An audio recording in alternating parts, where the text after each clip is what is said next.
Joseph Adkins. Joseph Adkins is case number 23-356, 23-260, 261. Joseph Adkins has been called and has not appeared. Need a warrant.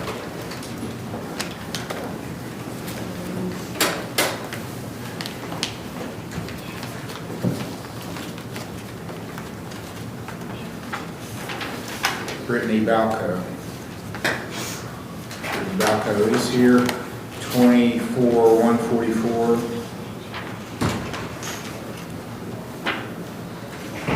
All right, Ms. Balco, have you done anything on your case? No, but today I'm paying 100 towards my Okay. You gotta get busy on this. And you got an OBI conviction in May. You've had all summer and fall, and you haven't done anything on it. That's not acceptable. I was going through a job transition, and I couldn't. No excuses. I don't want to hear any excuses. You've had 6 months. You got a serious conviction, 6 months, and you've done nothing. Okay.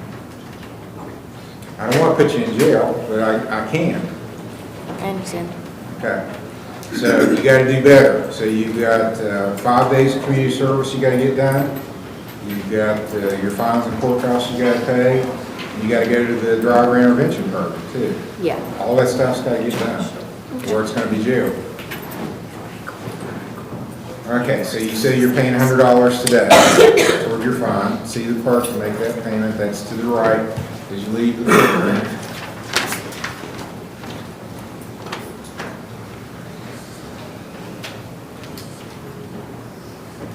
Okay, so we're going to go another month out, and I'll set your next review hearing, and I want to see better performance in the next month.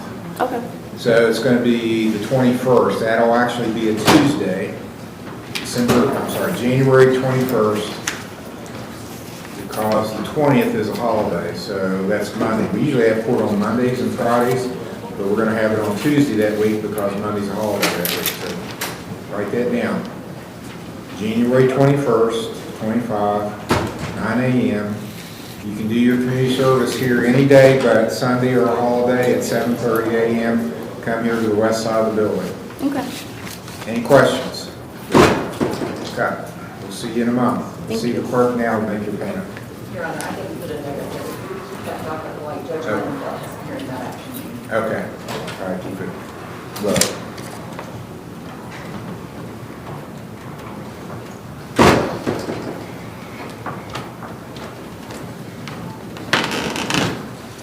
Okay, there's not very many cases set yet. Justin Bates is here, 24-120. Okay, you paid all your fine, you just have to get your community service done, right? Yes, sir. Okay. What I said to the last lady applies, any day but Sunday or holiday, you can come here at 7:30 and do your community service. When can you do some? I'm just short 6 hours as of right now of the 30 hours that I owe. Okay, did you turn some in today? Or? I haven't turned them in yet. Goodwill was going to send a letter because I'm not from down here. Okay. All right, get it in. Where are you living? Bell Fountain, Ohio. Okay. Since you have paid your fine, I'm going to give you more time before your next hearing. This was your second review hearing today. So I'll set it in February. If you get the hours turned in and approved by the next hearing, you don't have to come back. Okay. Let's make it Valentine's Day, February 14th, Okay. 9 o'clock. Any questions? No, sir. Okay. Thank you. You're free to go. Brian Crawford, 24-330. Crawford is here. Yes, Your Honor. Okay, I do have a statement that's unsigned, or it's not, it is signed, it's just undated. Is Brianna here? Yes, Your Honor.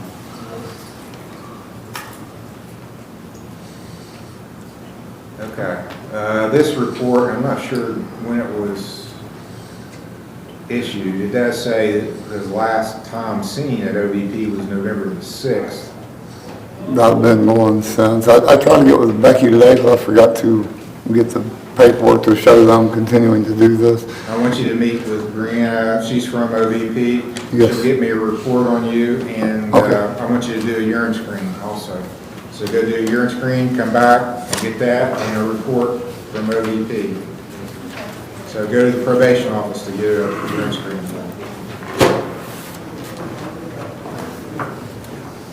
Naaman Cox is here. 21-19-17, 21-500, 22-16-63, 21-30-62, 23-569. Your Honor, if I may, I have a report to Mr. Cox, post return from community service center.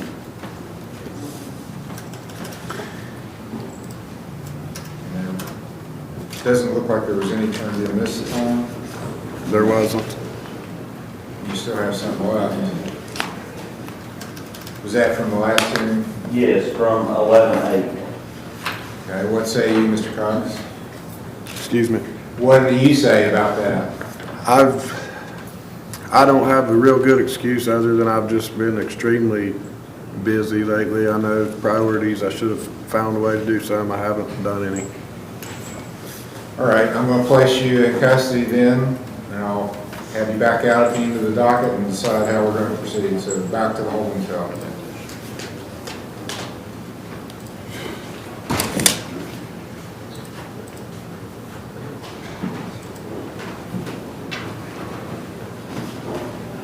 Misty Dotson, 23706.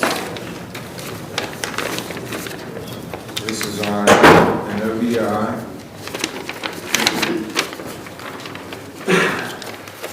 Community service done, working on your files. Yes, and I've got my drug screen and my report. Okay. You want me to bring it up to you? Mr. James will get it. Okay.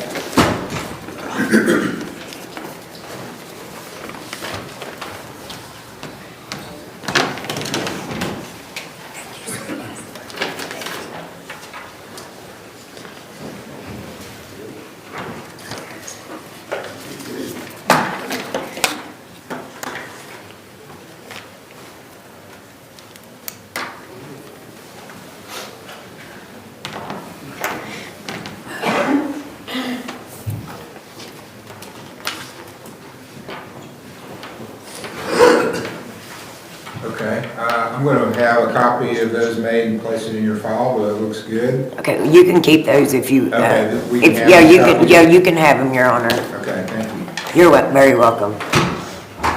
All right, can you pay anything on your file? Yeah, I'm going to pay 20. Okay, see the clerk to make that payment. Okay.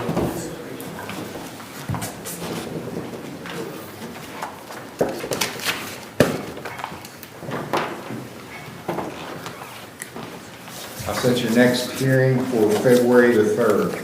All right, thank you, Your Honor. February 3rd, 25, so a little over a month.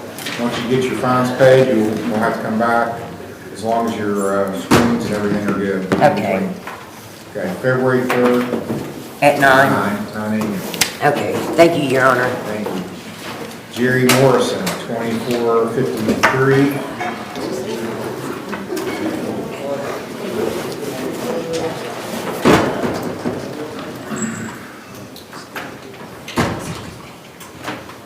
And you've been going to OVP, right? Yes, sir. Okay. I don't have a report from them. Once you just have a seat, we'll get Ms., I had made a note, we might finish you up today, we'll get a report from them, so Jerry Morrison, Jerry G. I don't have a report from him. He might be finished, but I need a report to that Where were you effect. at with OVP? Proctorville. I'll get it. Okay, Mr. Morrison, just have a seat, we'll recall you once they get the report. Okay, thank you, sir. You're welcome. Leah Duffy, Brian Johnson, Brian Pitts, Bradford Lusher, William Spalding, Richard Watson, Jamie Welch, Matthew White, Charles Ross.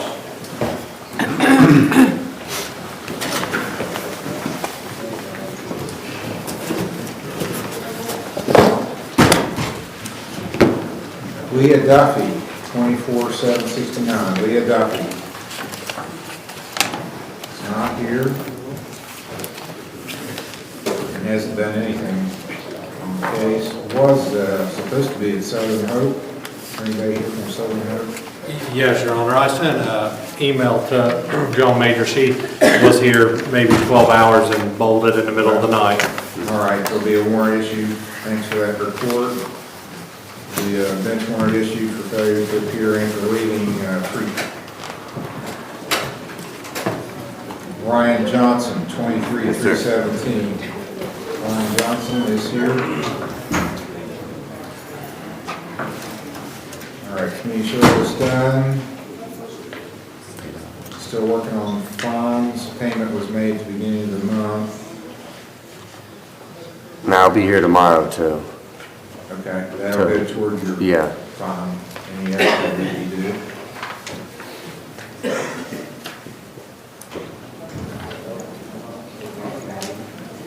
I'm gonna try to pay it on my fine today or tomorrow. I gotta find my debit card. I lost it. Okay, I just go to the bank. all right. You completed treatment, so that's all that's left is your fine. What is it down to, if you have? I'm showing 435 is what the balance is. Oh, okay. All right. Are you making a payment today? I'm gonna try to. Okay, how much? I gotta put it down for. 50. All right. See the clerk. The clerk's office is probably gonna close early today, so you need to get it in here by, I would say, 1 o'clock. It's probably gonna be online. Okay, that'll be fine. I got another date. Yes, I gotta give you another date. February 3rd. 9 o'clock. Thank you very much. You're welcome. Brian Kitts, 22,2478. Community service is finished. Just have to pay off your funds. Do you have a payment on your funds? Yeah, I'm gonna pay $20 today. Okay. And then, starting next week, I think I'm gonna do community service. Start this time to do community service. All right, make your payment with the clerk. This is an older case, so I'm going to set you in January.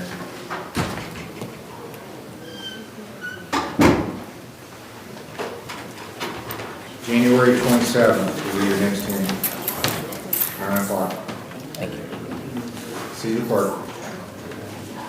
Bradford Lusher, 21,3173. Bradford Lusher is here. All you got left is a day of community service and the driver intervention program? I suppose so, Your Honor. Well, that's what I'm showing is you know, this has been a while. If you don't finish that program, I gotta put you in jail. You understand that? I mean, I don't make the law. The legislature passed that law. They said judges, somebody gets an ODI, they either gotta go to this 3-day school and finish it, or they gotta go to jail. So I don't have a choice on that. I understand. I'll get it taken care of. Okay, you gotta get that done, or I gotta put you in jail. I don't wanna put you in jail. But I have to. I understand, Your Honor. What about, you gotta get out here and get one more day of community service. Looks like you turned in some since the last. Your Honor, he's been doing great at community service. He rides a bicycle from Alps Lane to come to community service. Where, when? Up towards the Beach Fork Campground, Okay, on that same road just before you go up that big steep hill. I'm very familiar with that. Yes, sir. And believe it or not, I've ridden my bicycle out there from here, so. Have you really? Yeah, That's a long ride, isn't it? So, I've ridden a lot further than that. yeah. It's all relative, it's what you get used to, so. Yes, sir. I understand that. But thank you for doing what you need to do to get it finished. Yeah, that's half the problem with completing the class, you know, is, you know, I got to ride a bicycle to Ironton or Portsmouth or Columbus or somewhere, and it's, you know, I used to go to Columbus every other day or so when I had my license, but, you know, I still haven't got my license. Well, you should be able to get your license back. I mean, your suspension's up now. Is there some reason you can't get it back? Well, I'm spending more time in Huntington now than what I am in Waverly, and so that's got me messed up a little bit. I've still got like 3 You got a trucks West in Virginia Waverly and a driver's truck license in or Chillicothe. Ohio? I'm sorry, what'd you say? You got a West Virginia driver's license, or did have one? I did have one, it's expired. Okay. And then I was under suspension, my Ohio license expired, and then I waited so many months, and you know, you gotta retake your test. You'll have to retest now. Exactly, yes, sir. And my truck, it's, you know, I'm driving a box truck, and it's got a couple of lights out on top. And, you know, it's one thing after another, though, you know how that is. I'll get it taken care of, though. Okay, well, I just at have some to, point, I'm gonna have to say, okay, you've had enough time, you're gonna have to, you gotta do 3 days in jail or the 3-day school. That's what the legislature says. That's the minimum mandatory penalty on a OBI, so. alrighty. So get it done. I don't want you to go to jail. It's overcrowded. It's, I think you said one time it's a lot better to spend 3 nights in a hotel room than it is to spend 3 nights in a cell. that's what I think. Yes, sir, makes perfectly good, logical sense. Okay, January 27th, write this down so you know what date you gotta come back. January 27th is your next hearing, 9 o'clock. William Spalding. 27th, Yes, sir. January 27th. Mr. Spalding is here, 23-5-12. Thank you, Your Honor. Case number, you're welcome. Okay, you did some community service recently. Your Honor, he was here today, he was ordered to be here. Okay.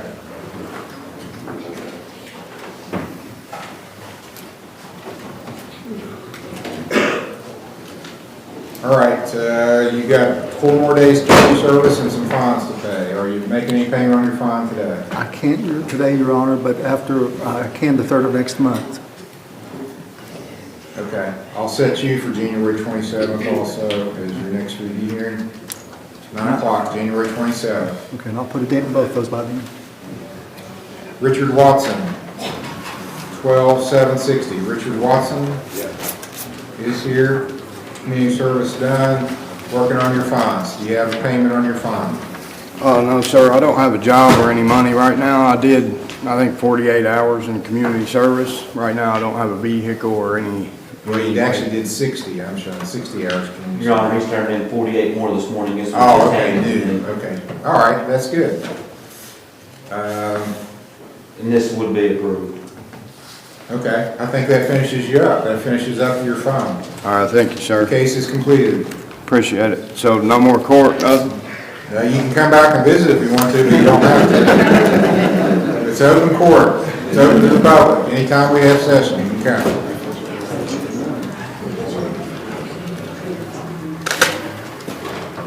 Jamie Welsh is here, 21-357, 18-34-32, 14-11-84. Are you as well? I'm fine, how are you doing? Good. I have a payment today also, they told me I had to make it after court. Okay. And you've got some community service left to do too. Yeah, Okay, when can you get out here and get that done? in the next week or so. Well, give me a date. Mr. Cooper, a date. 2 weeks? 2 weeks from tomorrow? Yeah, That's a Saturday, so that's going to be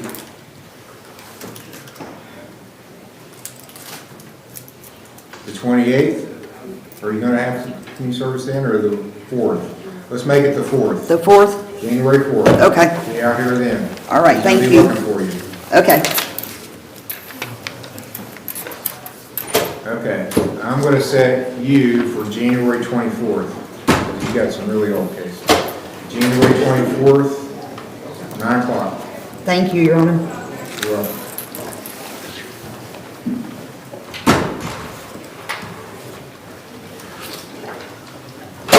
Matthew White, 23-576.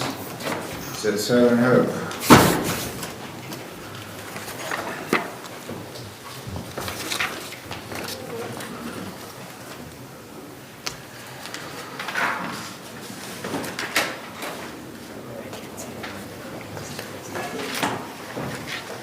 Okay, it's a very good report, Mr. White. Thank you, sir.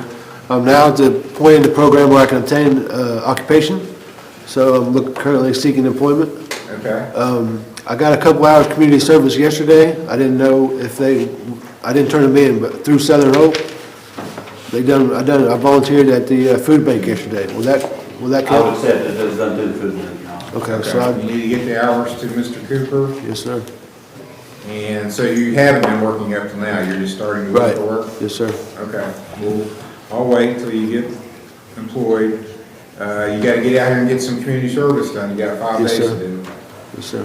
I assume he's at a point where he can do that? Yes, Your I Honor. mean, you can walk here for community Yeah. service. Okay.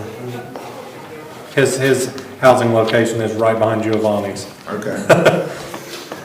Short walk. No, Yeah. I don't live in Bennett. I live in. Oh, I'm sorry, he's out, County Road 15. yeah. Okay, so you're. But he can get out here, there's transport to get him out here. Okay, let's get it done. January 27th is your next hearing. Write that down. We'll be looking for some community service to be done in the next month. Okay, what time was it, 9? 9. All right, Charles thank you, sir. Ross, 24,378. Community service all done, just finishing up your community service, your fine. You have a payment on that? Yes. How much are you paying? 50. Okay, see the clerk with your payment. Yours is a mature case, so I'm going to go into February for you for your next hearing.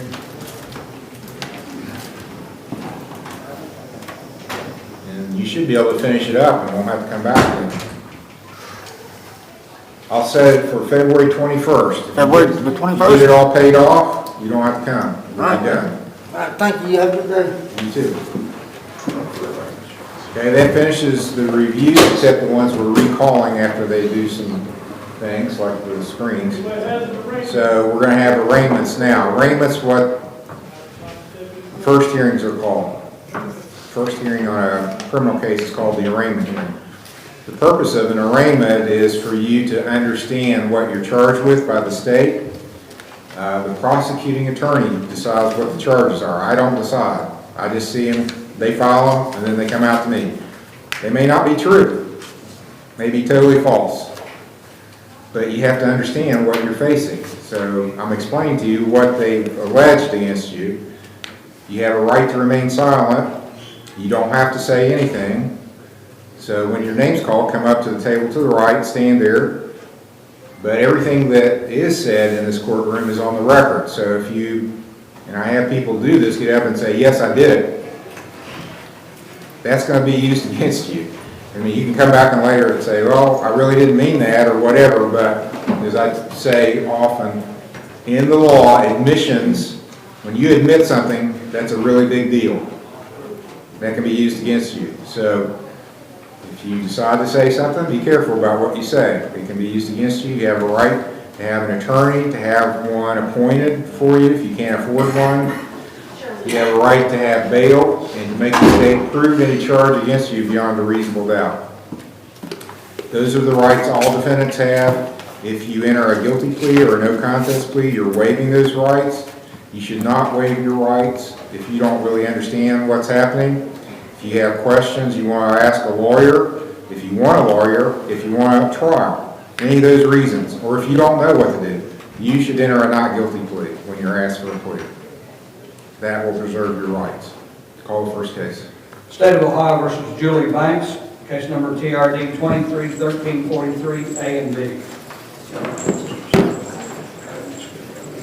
All right, Mr. Sowers has texted me about your case and said you were going to be here today. Yes. Okay, so this was on a driving under suspension. You were trying to get your license back. Where are we on that? We will have it all finished today. I have 2 of the papers now, but I have to get to my Christmas bonus to be able to finish the rest of it. So, but I can bring those back over to you Monday. Okay, well, let's get a little, are you working then?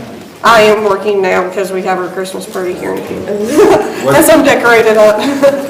That's fine. Where do you work? Deeds. Okay, I'm going to set another hearing. What's better, Mondays or Fridays? Does it matter what day of the week? Well, if I knew which day they were off, let's do a Friday. Let's do like, whatever you think. Okay, I'm going to set it, I'm going to actually go about To see month out. that, to see that these are all done? to give you time. Okay, You have to perfect. bring the paperwork in and show me that you are reinstated. Do you want these two now? I don't, no, because you're not reinstated yet. Okay, no. You're reinstated. Yeah, no, I was gonna finish that today because it came, my deposit came late. January 24th. 4th, which is a Friday.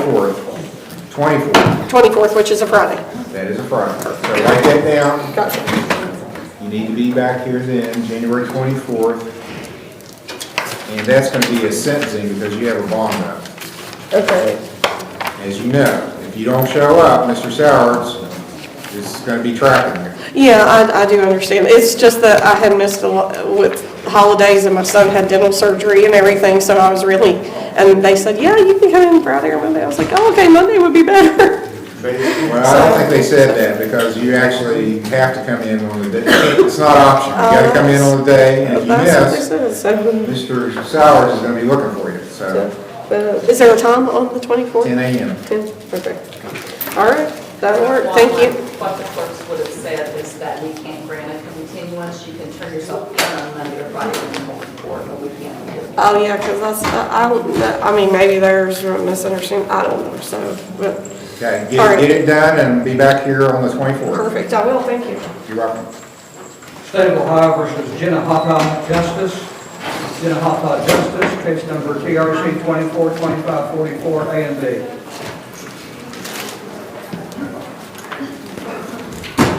And you're Mr. Justice? Yes. It's alleged on December the 16th at 2:03 p.m. in Rome Township, you were operating a vehicle while you were either under the influence of alcohol or drugs or a combination of the two. And it's alleged this would be a second offense that you have prior conviction in 2019. So on a second offense, the maximum penalty is 6 months in jail, $1,625 fine, and a 5-year license suspension. The minimum penalty on a second offense is 10 days in jail, $525 fine, 1-year license suspension, and if the vehicle's titled to you, it's required to be impounded for 90 days.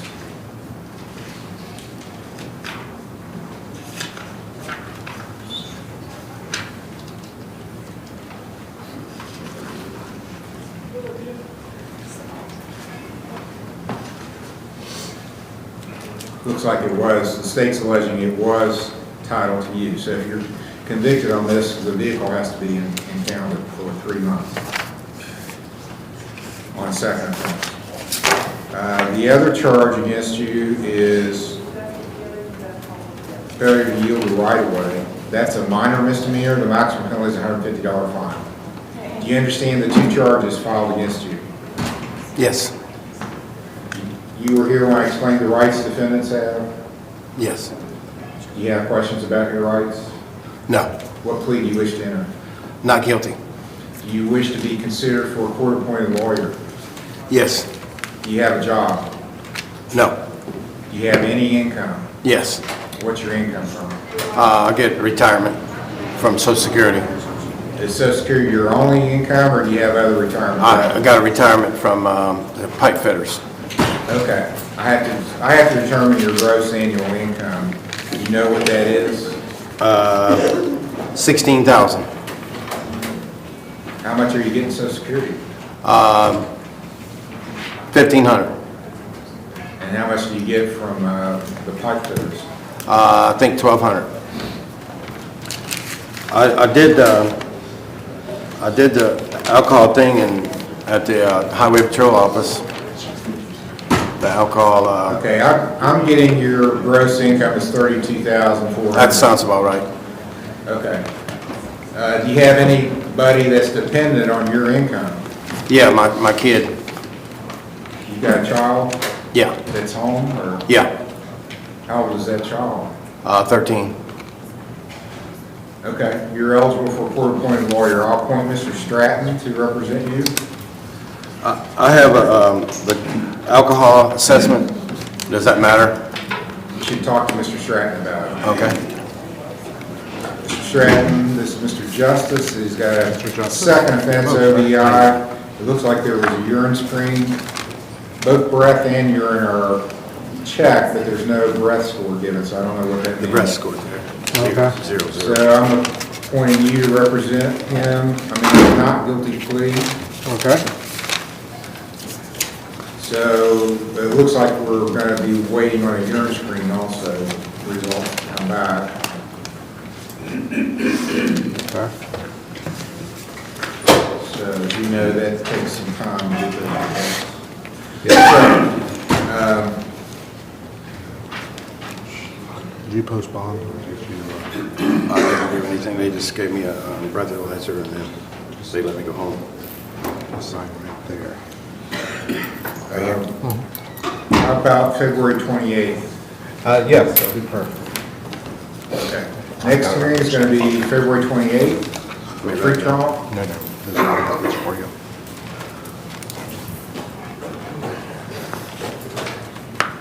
There may be some issues about the vehicle. It looks to me like it got towed. I just scanned the report. I don't think he posted a bond. Doesn't look like, I don't have one in the file. He did not. All right, he can sign a $2,000 signature bond. Which is what you just signed. Okay. Okay. Not guilty plea is entered. All right. Thank you, Your Honor. You're welcome. We'll go second. Okay. State of Ohio versus Donna Barnett, case number CRB 24797.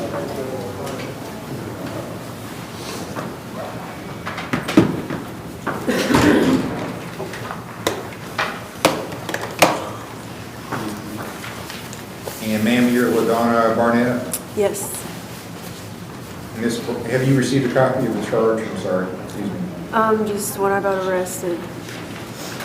Okay, I think we've got an extra copy, so I'm going to have the bailiff serve you with the summons and complaint. It's just a copy of the charge and the summons for you to come into court, which you have today. The complaint alleges, 24797 is the case number, it alleges that on December the 14th in Fayette Township at the Walmart, you knowingly obtained or tried to obtain property or services of Walmart's without their consent. That's a theft charge, maximum penalty, 6 months in jail, $1,000 fine. Do you understand the charge? Yes. Do you understand your rights? Yes. How do you plead to the charge? Not guilty. Not guilty? Yeah. Do you wish to be considered for a court-appointed lawyer? Yes. Do you have a job? Yes. Where do you work? St. Mary's Hospital, What do you do there? environmental services. Are you paid by the hour? Yes. How much per hour? 1575, I think. How many hours a week? 40.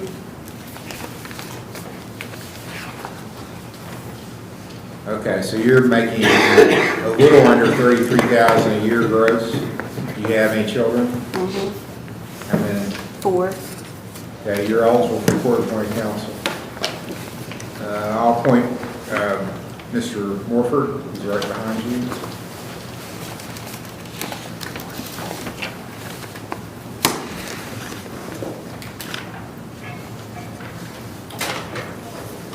I'm entering a not guilty plea for you. You can sign a $1,000 signature bond.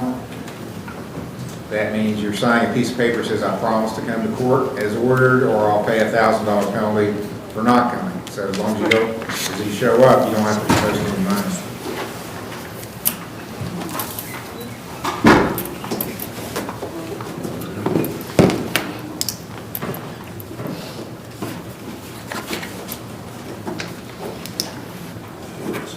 All right, Mr. Morford, how about January the 13th?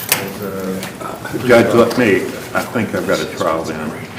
Okay, the 10th would work also. That's 13th is a Monday, the 10th is Friday before that.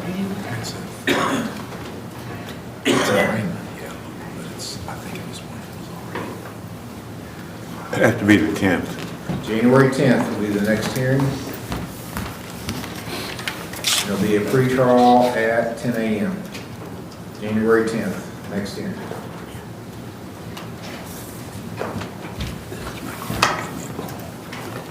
State of Ohio versus Brittany Farley, case number CRB 18163, CRB 11153.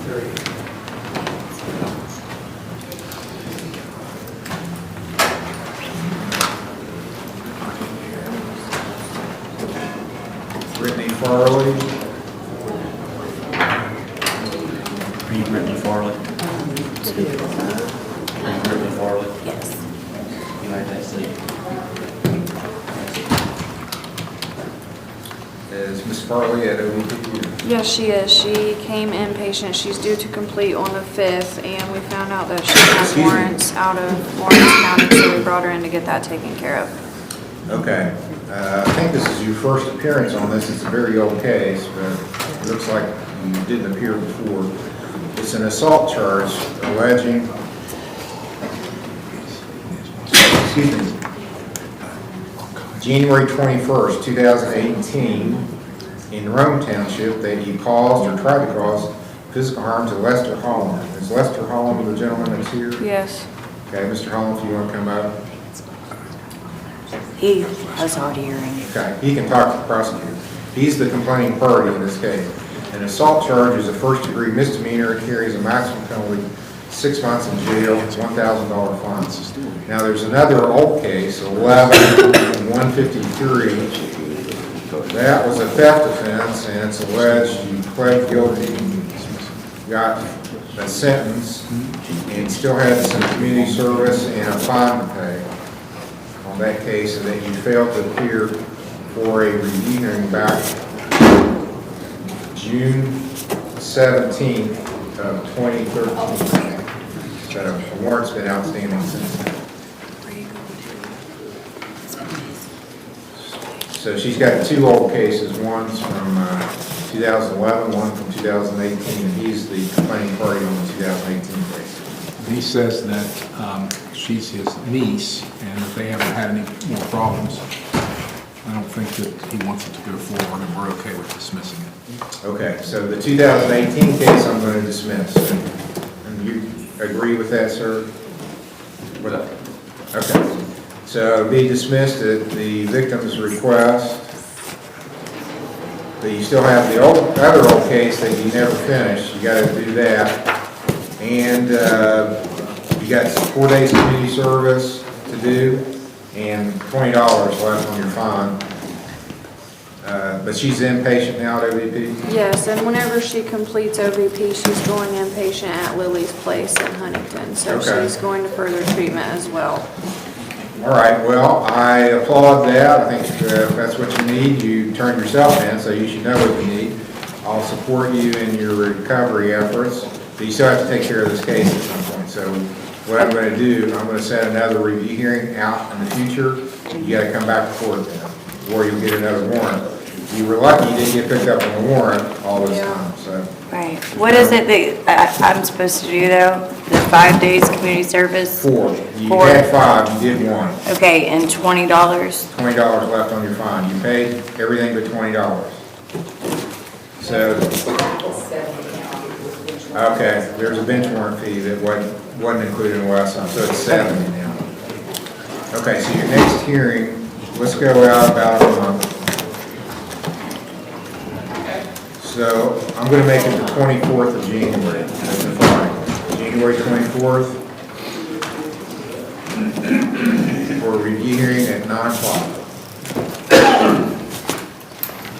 Any questions, ma'am, or what you got to do? No, you're not. Okay, good luck on your recovery efforts. Thank you. Thank you, sir. Thank you, Your Honor.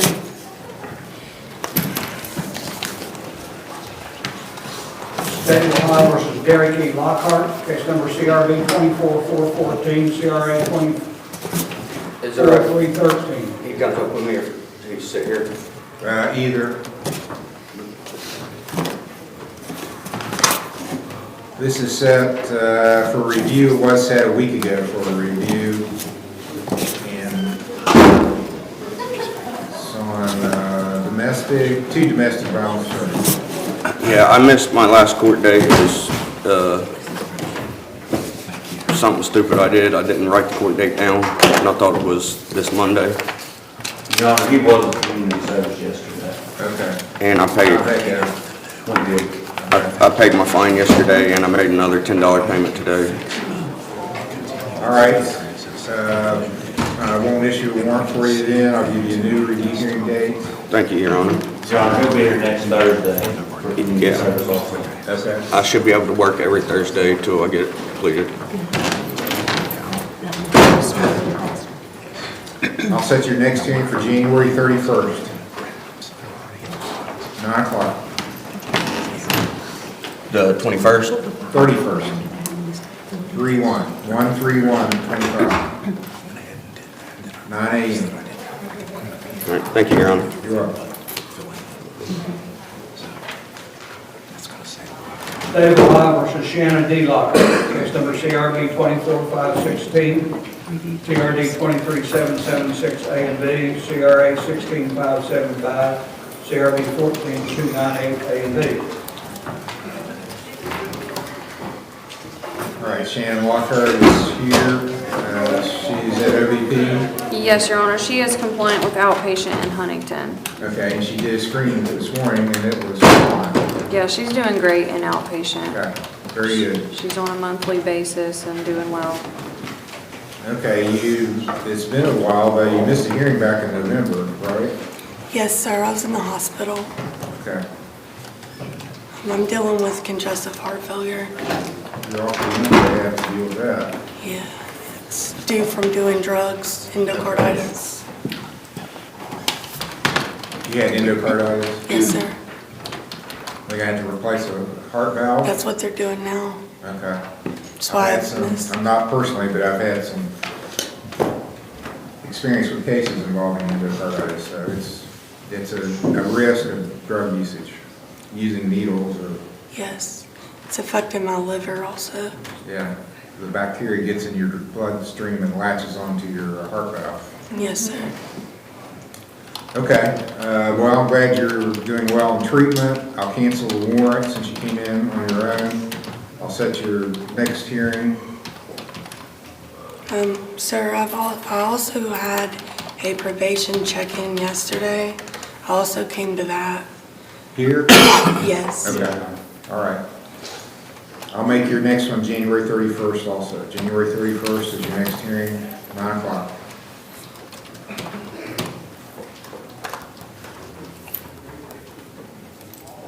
So are they going to do surgery on you? Or Yes, sir. do you have a date? Or just- Not yet. I will be finding out probably after Christmas. Okay. Well, you can keep Mr. Major informed. I mean, we can either have you appear by teleconference if you're not able to get here, or do something like that. The worst thing you can do is just blow it off and not show up. Correct. Communicate about what's going on. I also did call him the next day after my court hearing that I missed on the 11th. Called him to let him know that I was in the hospital. Okay. He didn't answer, but I did leave messages. All right, that's what you should do. Thank you. You're welcome. Thank you, Your Honor. State of Ohio recalls Brian Crawford, case number CRB 24330. Brian Crawford.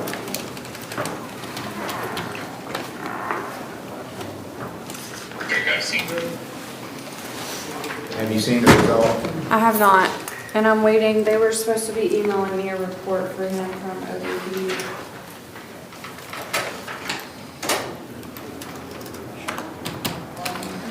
He needs to go inpatient. I mean, in the entry I did on September 23rd, I said, if the defendant successfully completes treatment outpatient, then I would suspend $50 of his fine. But if he fails outpatient, then he has to go to inpatient. This is a federal. Is there a weekly outpatient? No. Okay. you need to go inpatient.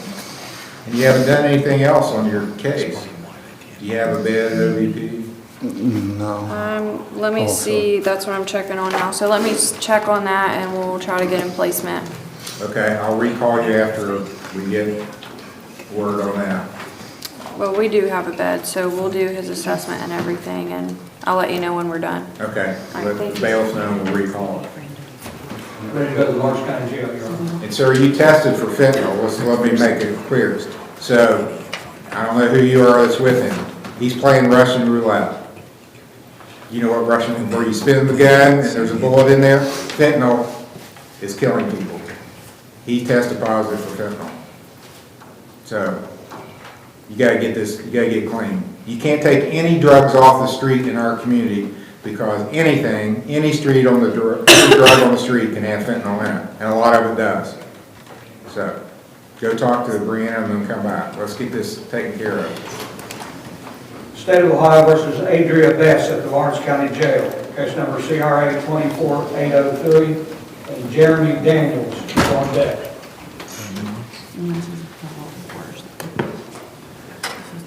Adria Bess, is that you, ma'am?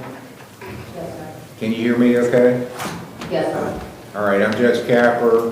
This is what's called your arraignment hearing. You have a right to remain silent. You don't have to say anything. If you choose to make statements, it's all on the record. It can be used against you. You have a right to an attorney, to have one appointed if you can't afford one, to have bond, and to make the state prove any charge against you beyond a reasonable doubt. Do you understand those things? Yes. What you're here for, it's alleged, is a warrant out of the area. It's alleged that there's a warrant issued for your arrest, or at least on an indictment from Claremont County, Ohio. And the charges are kidnapping, endangering children, disseminating matters harmful to a juvenile. So you have a right to have a hearing in this court called a Rule 4 hearing. The purpose of that hearing is to make sure it's the right person, that there's a reason to send you to this other jurisdiction that doesn't touch Lawrence County. It's actually in Batavia is where Claremont County is, that's the county seat. So what'll happen, it's like an extradition, but it's within the state. So if you are sought in a county that doesn't touch the county that you are found in, then you have a right to a hearing to make sure we're not sending the wrong person someplace they don't want to go. So you can have an attorney here and have one appointed if you can't afford one. You can waive your Rule 4 hearing if you wish, if you agree it's you that they're seeking, and then I'll set a bond. If you can post the bond, I'll let you go turn yourself in, then the bond will be released once you turn yourself in. If you can't post the bond, then I'll give Claremont County authorities a time frame in which they have to come pick you up. So how do you want to proceed, ma'am? Do you want a lawyer in this court appointed to represent you? Do you want to waive that and agree to go to Claremont County? No, I'll wait that and go to Claremont County. Okay.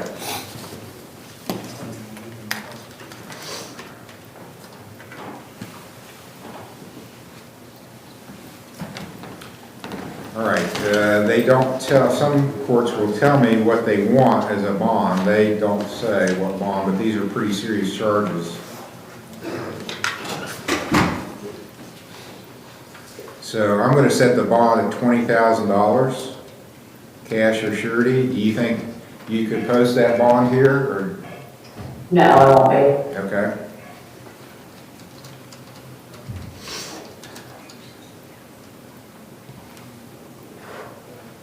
Okay, so we're going to send a waiver down for you to sign. I'm going to give Claremont County at least initially a week to come pick you up.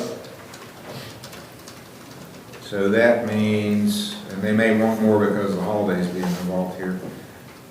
I'll set the next hearing the 27th. So I'm going to give them until December 27th at 8 a.m. to pick you up.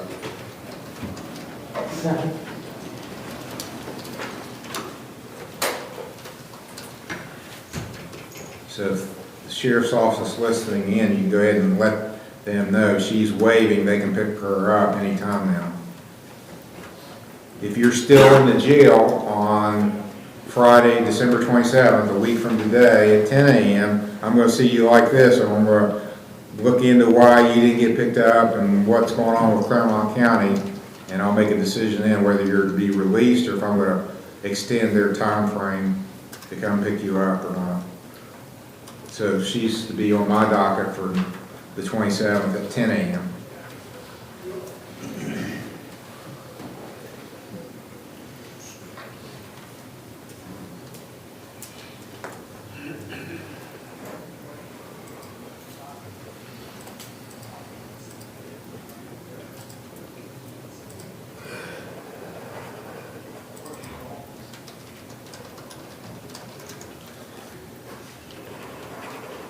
Okay, Ms. Best, do you have any questions about the proceedings? No. All right, hopefully Claremont County will come and get you within the next few days. If not, then haven't got you within a week, I'll see you just like this a week from today, and we'll discuss how we're going to go forward. And I'll make a note for the clerk that her waiver needs to be faxed to the jail.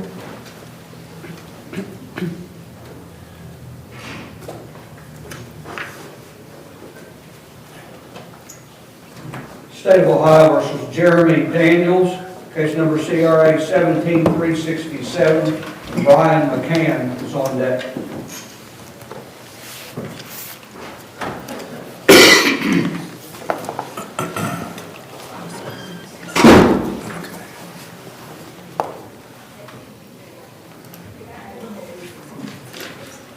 All right, you're Jeremy Daniels. You had a review hearing on April the 15th, 24 at 9 a.m. So you did show up. I thought I came and paid you in full.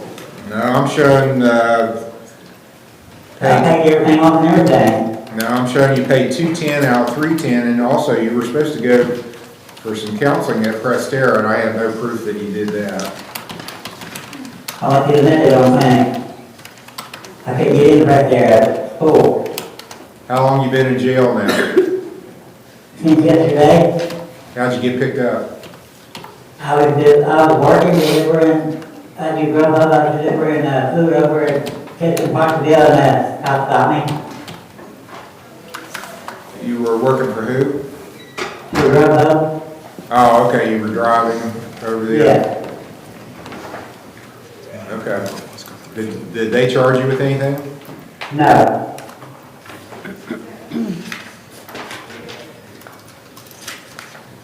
I've got you living in Barbersville, is that where you live?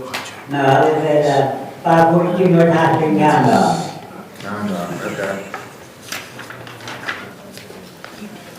All right, you had paid most of your fine, you've been in jail now, so I'm going to finish it by jail time. Your case is completed by jail. You can be released when the paperwork is completed. All right, thank you, sir. You're welcome. Yeah. State of Ohio versus Brian T. McCann, case number CRB 24804. And Douglas Price is on deck.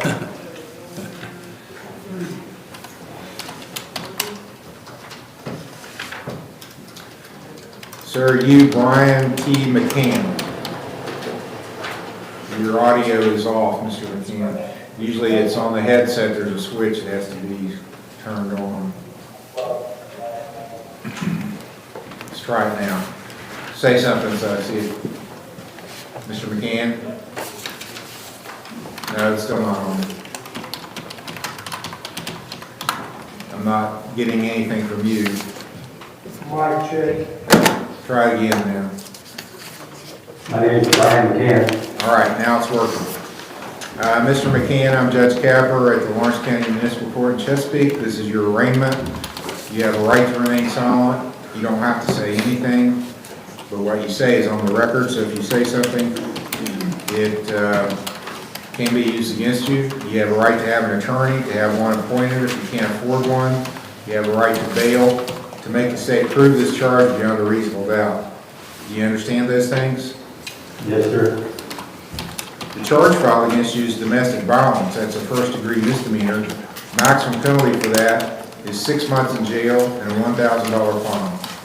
It's alleged that on December the 19th in Perry Township, you knowingly caused or tried to cause physical harm to Kathy Roberts, and that Kathy Roberts either is a member of your family or she lives in your household.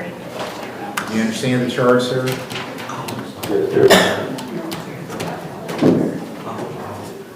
Yes, sir. How do you plead to this charge? Not guilty. You want a lawyer appointed? Yes, sir. Do you have a job? No, sir. Do you have any income? $14.75 a month. Social Security, or what is that? Yes, Social Security.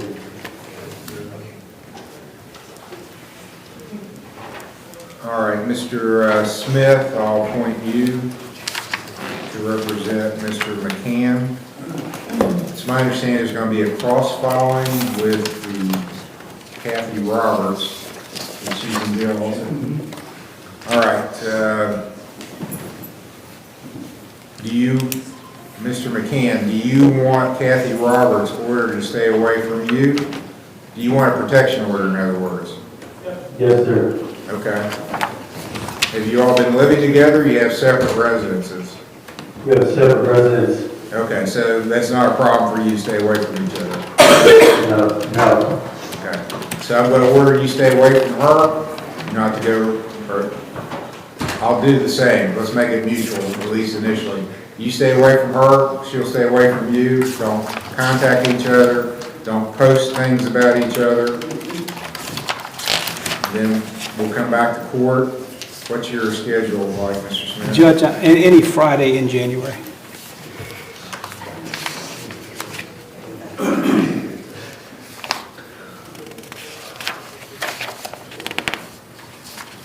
How about the 3rd?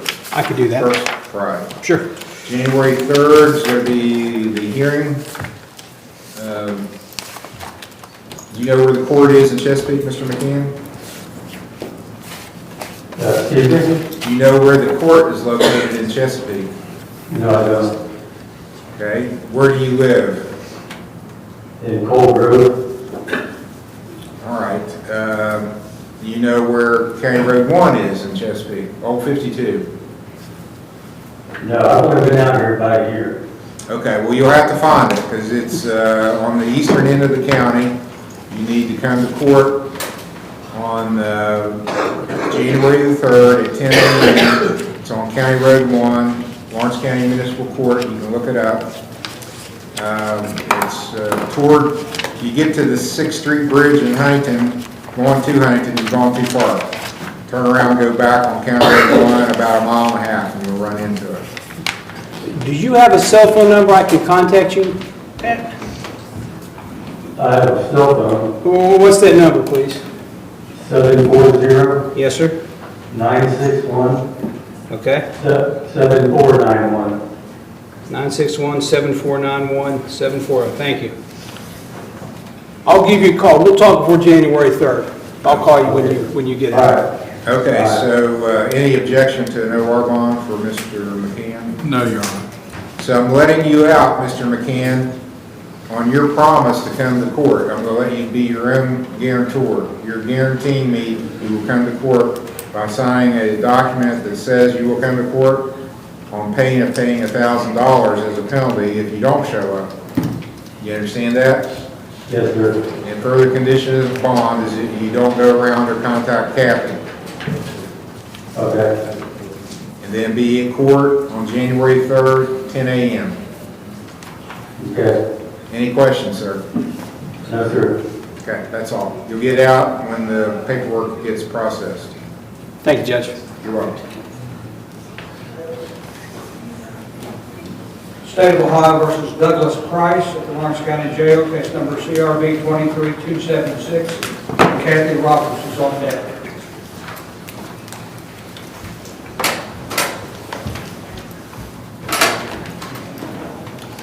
All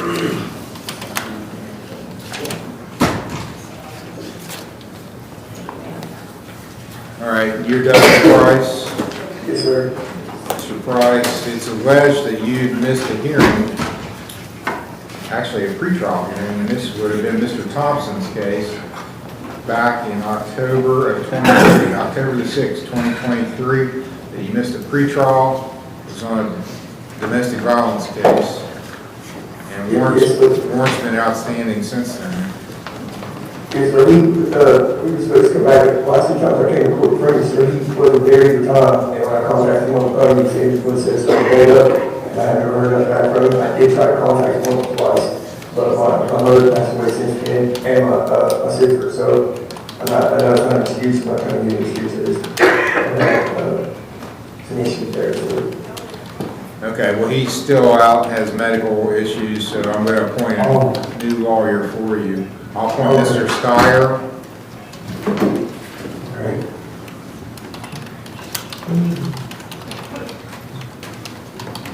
Mr. Steyer, I'm going to appoint you to represent Douglas Price.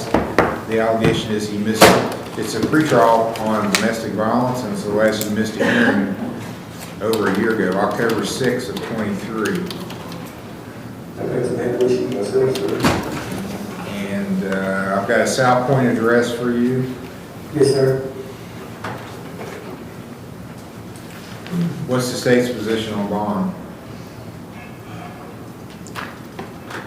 Well, the fact that he didn't appear previously is of concern over a year ago. Do we know how long he's been in jail this time? When did you get picked up on the warrant, sir? Just a couple days, sir. Yesterday, sir. I just didn't know the lawyer. Sir, hang on. Please don't say anything further unless we ask you a direct question. What you say can be used against you, so I like to just keep things as minimal as we can on the record.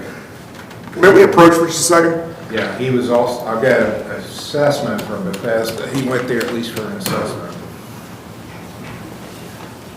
I just don't know about the case. I want to make sure it's in a situation where you just go to here, you have a 90-day continuance or something. Okay. I hear you said you had to follow up on the approach. Right.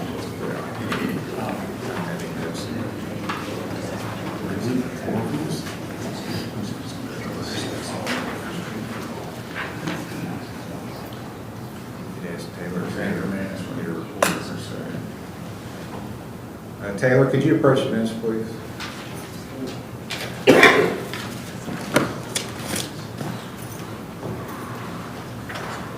Can you get us a report on this fellow, maybe date of birth?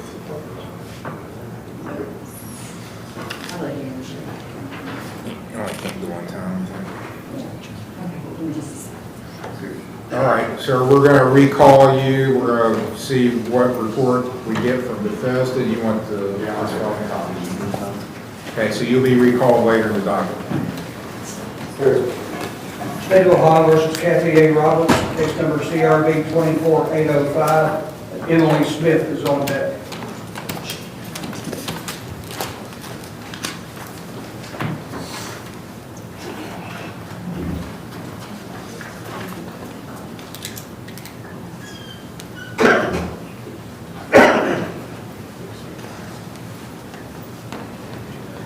Ma'am, are you Kathy Roberts?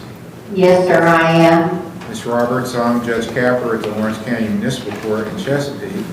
This is an arraignment hearing for you, and the state has filed a charging issue, and the complaint is domestic violence. They filed charges against both you and Mr. McCann. The state's alleging that on December the 19th, you not only caused or tried to cause physical harm to him, that's a first-degree misdemeanor domestic violence. Maximum penalty is 6 months in jail, $1,000 fine. You have a right to remain silent. You don't have to say anything. If you choose to make statements, it's on the record. It can be used against you. You have a right to have an attorney, to have one appointed if you can't afford one, to have bail, to make the state of Ohio approve these charges beyond a reasonable doubt. Do you understand those things? Yes, sir, I do. How do you wish to plead to this domestic violence charge? It was just a misunderstanding. It wasn't much of an argument. Okay, I'm going to take that as a not guilty plea then. Do you want a Yes. lawyer appointed to represent you? Yes, sir. Do you have a job? No, sir. Okay, and who, did I ever appoint, was it Mike? Remember who I appointed on? I have Ron cross-claiming judge. Yeah, McCann? Yeah, I do, yes, sir. Okay. And is Mr. Steyer in his office? Somebody.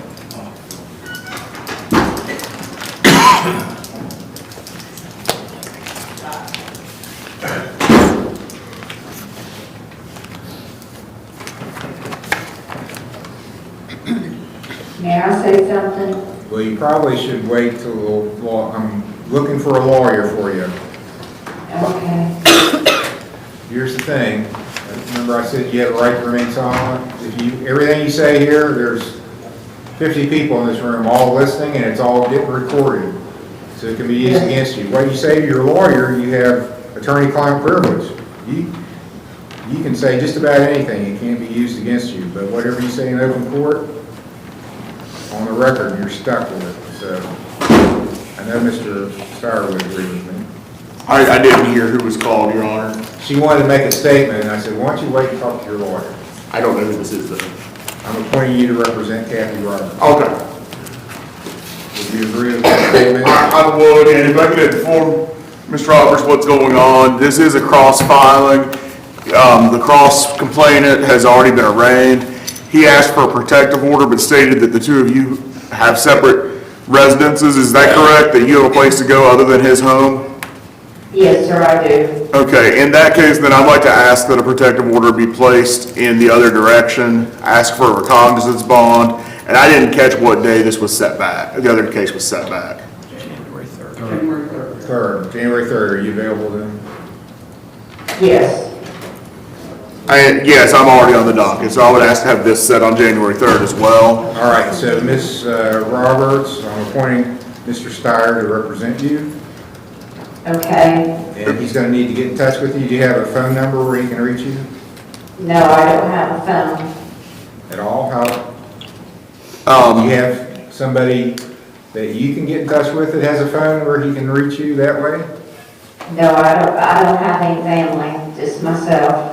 Okay, well, what I would suggest, do you know where the court is in Chesapeake? Yes. Across from the flea market, not the one by the bridge. Okay. Yes, across from the flea market, the Lawrence County Municipal Court. That's where your hearing is going to be on January the 3rd. So you need to get here early so you can talk to your lawyer that day before the hearing. Okay. I'm setting the hearing at 10 o'clock, so you should probably be here at 9:30-ish at least. Yeah, try to be here about 9:30, and I'll come out and talk to you as quickly as I'm able to. Okay. And I'm going to let you out on a signature bond, so $1,000. So what that means is they're going to have you sign a piece of paper there at the jail where you say, I promise to come to court when I'm ordered to. And as long as you come to court when you're ordered to, you won't have to post any money. If you don't show up and you get arrested again, then you're going to have to post money to guarantee your appearance. And ma'am, just to be clear, there's going to be a protective order in both directions, which means you are not allowed to have any contact, what was his name again? I apologize. McCann. With Mr. McCann. And don't talk about him, don't post anything on any internet about him, which if you don't have a phone, it's probably a moot point, but just no contact at all. When we get back here that day, we can decide if we want to change that, but until we're back here on January 3rd, you guys can't have any contact. Okay. And Your Honor, we're preparing protection orders to send down to the jail for them, each of them to sign. Okay. You'll have the bond, and there's going to be a protection order issued. You'll have to sign it. And it just says you have to stay at least 500 feet away from McCann. Don't contact him, don't go around him. And since you don't have a phone, I'm assuming you don't have a laptop, you can't post things about him. No. Okay. What do you do all day? Everybody else is looking on their phone all day.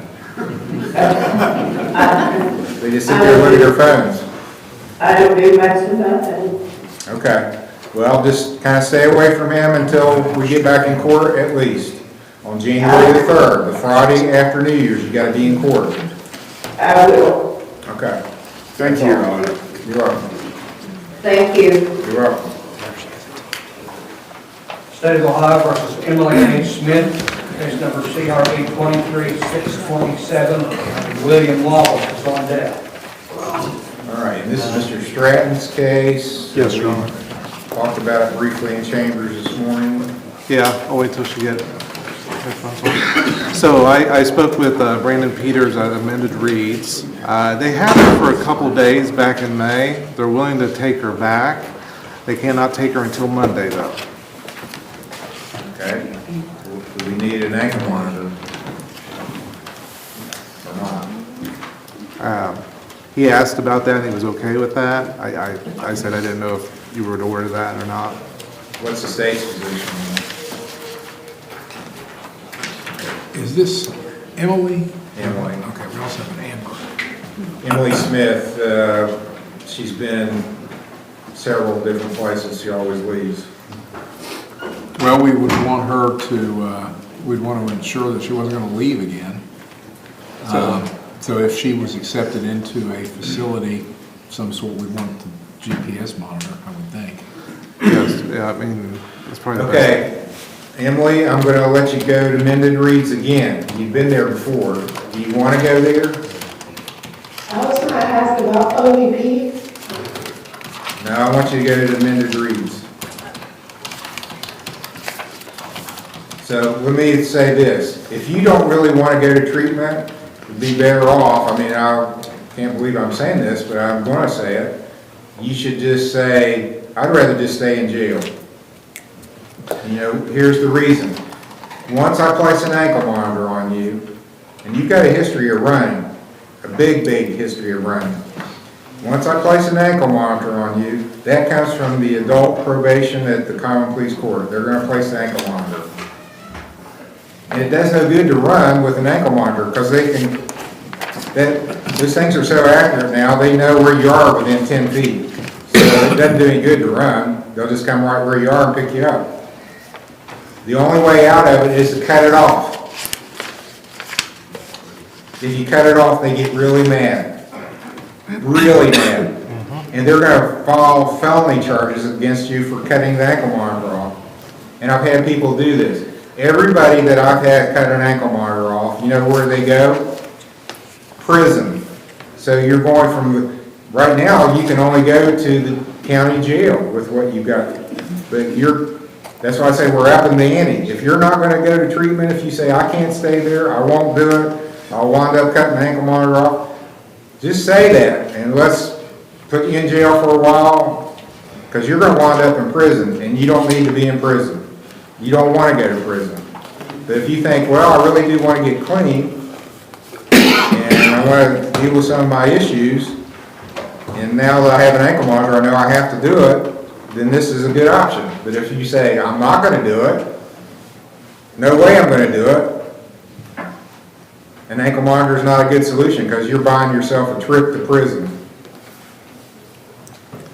What is it? You want to think about it, or what do you want to do? I want to go to treatment. Okay, and you're going to stay there. Yeah. Yeah, Your Honor, she. All right, well, I think that's the best course, and I think your mom wants that for you. I think everybody wants you to be successful, but if you leave and cut the ankle monitor, it's going to be out of my control. Because you're going to go, I know it's kind of complicated, but we got a 2-level layer court system in Ohio, on the trial court level. Common pleas for felonies. Those people, they can send you to prison. I can't send you to prison. This is a misdemeanor. I have a preliminary hearing on felonies, so we have a lot of felonies here, but if you get this charge, and I know from past experience, they want to make an example out of you to keep everybody else in line. They're going to send you to prison if you cut the ankle monitor off. Can I make it any clearer? I know some people think, well, no, they really wouldn't do that to me. You're just trying to scare me. No, they've done it. How many people? We have a lot, but probably 6 or 7 people from this court have cut the ankle monitor, and every one of them have gone to prison. Right. Every one of them, not an exception. Do you understand? I was hoping I could get some more today because I'm winter hungry. Well, I want you to listen to what I'm telling you. What I'm telling you is really important. I know. Is it sinking in? Yeah. It is, Your Honor. She's just sick, so. Okay. So she could. I will order an ankle monitor, but they can't take you till Monday, so you're not getting out today. Yeah. Unless we could do detox. I don't know if there's a detox available, but you'd have to have the ankle monitor anyway. Yeah, so. If they can give me an ankle monitor, I'm withdrawing. I don't care if they're detox. Well, that wouldn't be amended reads. That would probably be TCC. at Foundations. TCC Foundation. But you're in. Let's have her do a urine screen. Let's see where we are. I want you to do a urine screen. Let's see what you test for. All right. And then we'll have you back out. Okay.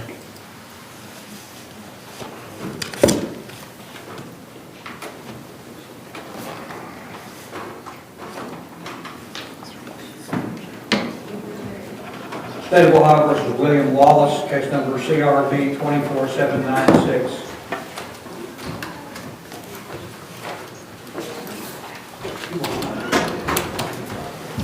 Okay.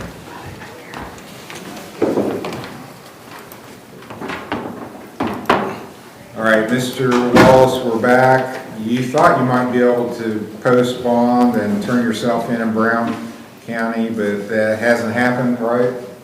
No, sir. And you don't want to wait any longer to try to post bond?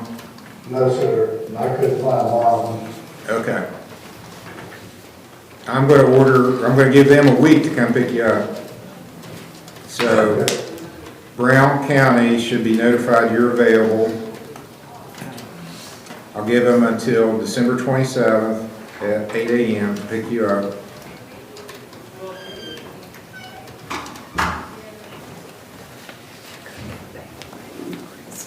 If you're still in the jail,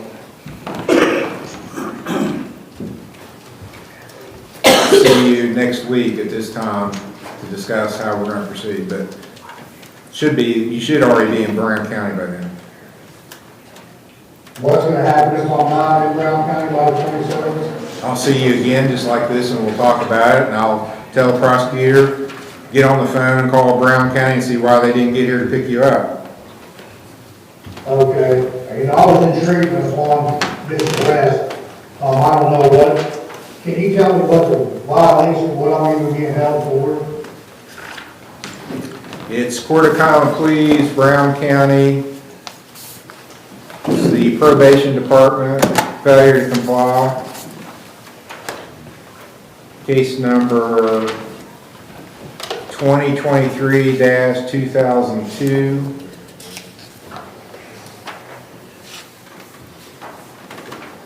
Judge Gusweiler is the one that signed the warrant. Okay. The original charge, it looks like, failure to comply with the order or signal of a police officer, felony 3. Yes, sir. That's what it's about. Okay. Thank you, sir. You're welcome. Your Honor, we have some recalls at the jail, but we're not ready for those yet, so we're ready for 3 trials. Okay, that finishes at the jail for now. We'll come back to the jail later. We've got some cases we're working on. When we get that information, we'll come back to the jail. State of Ohio versus Adria Price, case number CRB 24693. It's Mr. Smith's case set for pre-trial. Yes, Judge, I understand we're waiting for the evaluation to be complete. I spoke with Mr. Hill, so if you want to come back sometime in January and make sure it's been done. It's a work in progress at this point. Okay, and it looks like all the paperwork's been sent in to get that done. Has there been any contact or? Wasn't there an email today, Roger? That's all. That was about a month. That's a different, no contact. I'll follow up and see what's on there and what's taken. She's had no contact. But And that's with Southern Ohio Forensic Evaluation Yeah, Service. correct. And I'll follow up on that.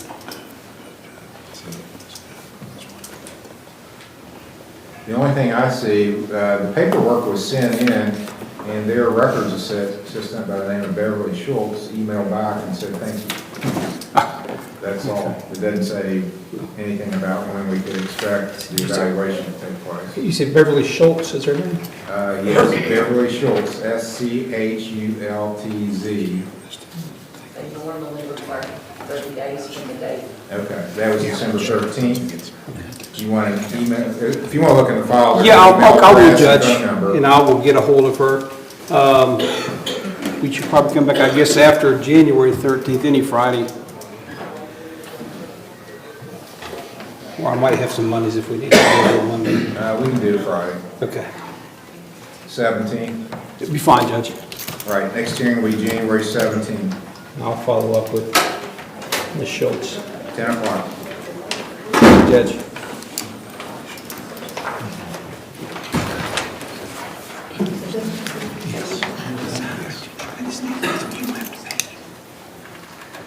Anything else from the state? Do we have anything to add? All right, thank you. State of Ohio versus Melinda Rice, case number CRB 24795. It's Mr. Smith's case set for pretrial.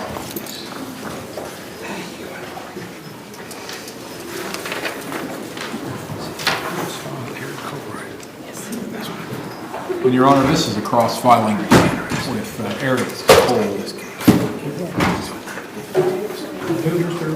Eric Cole. Eric Cole, Mr. Morford's case. I'm here.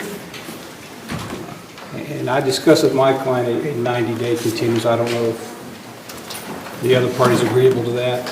I need Mr. Morford. I'll just keep scooting down. State of Ohio versus Eric Cole, case number CRB 24794.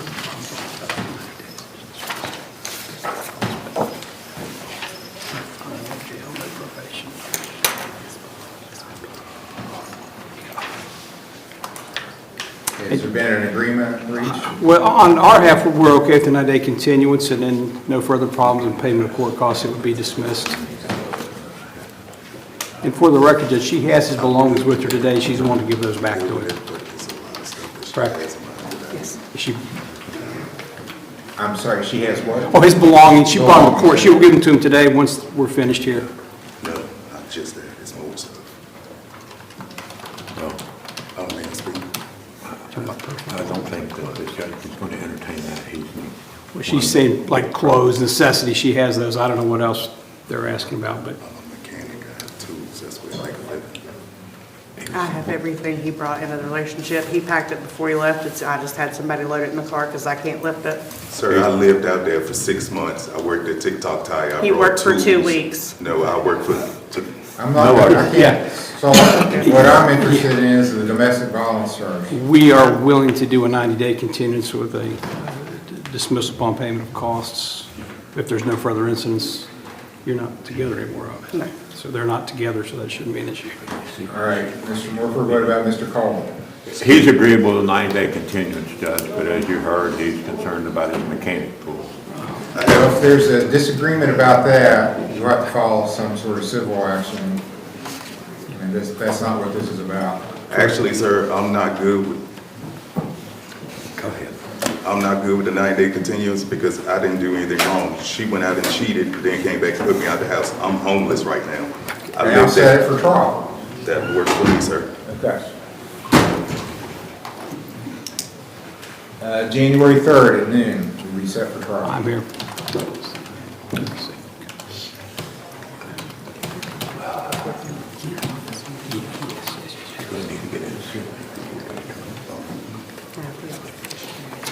Thank you, Judge. You're welcome. Thank you, sir. You're welcome.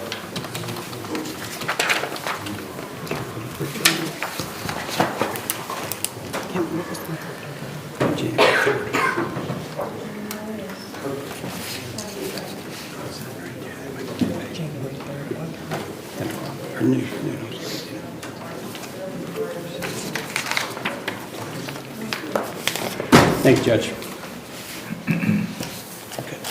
State of Ohio versus Shelley Clay, case number CRB 24162. Shelley Clay.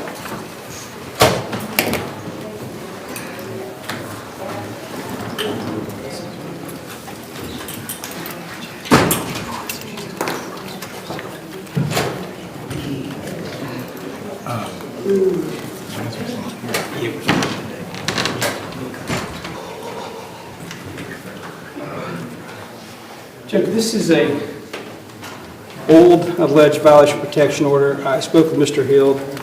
Jasmine's not here today. They would like to attempt to contact the alleged victim, see if she wants to pursue it at this point. If we could come back on a Friday in January to allow the state to do that, I have no objection. We'll waive time.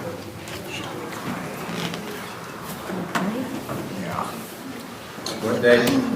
Any Friday. Am I able to talk to him? Like, maybe outside of this or something? 24th? Yes, Judge, that'd be fine. January 24th at 10 o'clock. We're going to call you and see if she wants to. Case is continued to January 24th at the defendant's request. 10 o'clock. State of Ohio recalls Brian Crawford, case number CRB 24330. Mr. Stratton's case. Oh, maybe not. It was a review hearing. So, Mr. Crawford is here for review. He had missed the hearing back in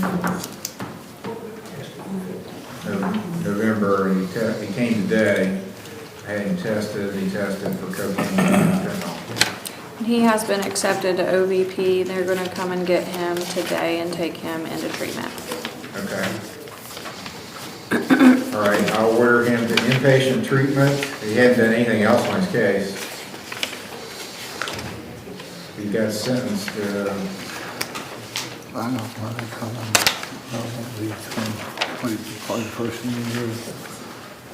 September 23rd to community service and a fine. He hasn't paid anything on his fine, hasn't done any community service.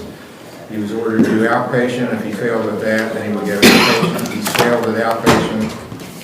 He's still testing positive for fentanyl and cocaine, so he needs inpatient treatment. So that's what's going to happen. Ordered to inpatient treatment with OVP. Set your next hearing.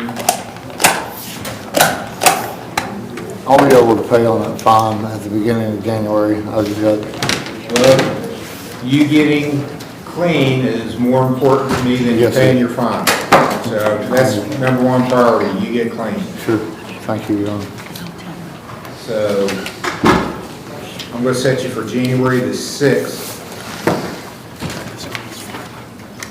for a review hearing. So I'll get a report from OVP how you're doing. Okay. You got a certain time on there, Your Honor? 9 a.m. I'm sorry, 9 9 a.m. 9 a.m. They'll bring you. Yeah, we'll get Okay. you here. All right, thank you, Your Honor. Thank Well, you.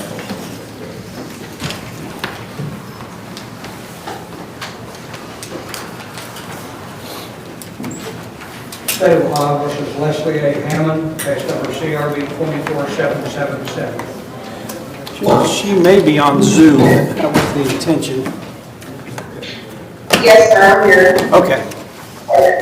I see your Leslie Hammond is set for pre-trial. It's Mr. Smith's case. I sent a text. Did you receive a copy of that as far as an update? The plan is discharge on Monday. Oh, is this the one in green? Yes. She's the one that did was No problem with that, though. Did you read it? I did. I saw what Mr. Hill sent, but the plan was to go to her sister's for a few days, then go home. I guess she could go directly home, but they plan on discharging her Monday, assuming the medical team says that's a good idea. is there anybody here from her family?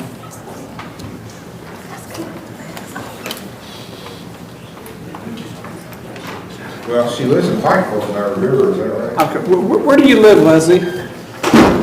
I live residence lot was Kentucky, 2901 Mackenzie Avenue, apartment B, 41139. I have my own house, my own car, and I have a job that I'd like to get back to, sir.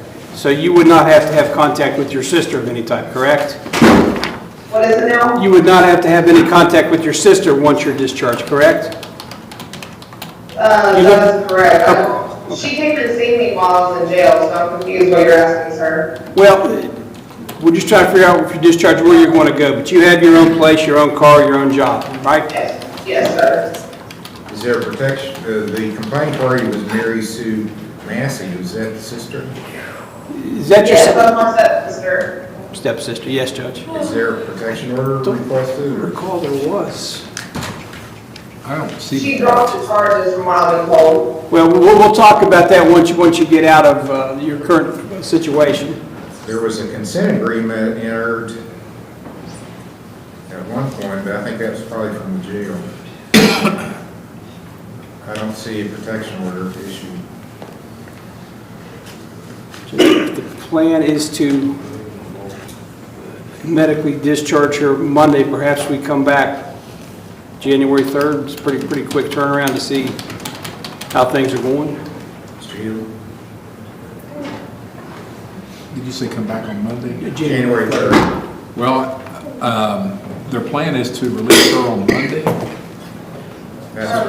May I speak? Well, let me talk. I think I know what he's asking. Well, the plan was to go to her sister's for a couple of days, then go on home. She could go on home. She lives separate apart, has an apartment. I think she just goes on home on Monday and doesn't have contact with the sister. Excuse me, sir, may I speak?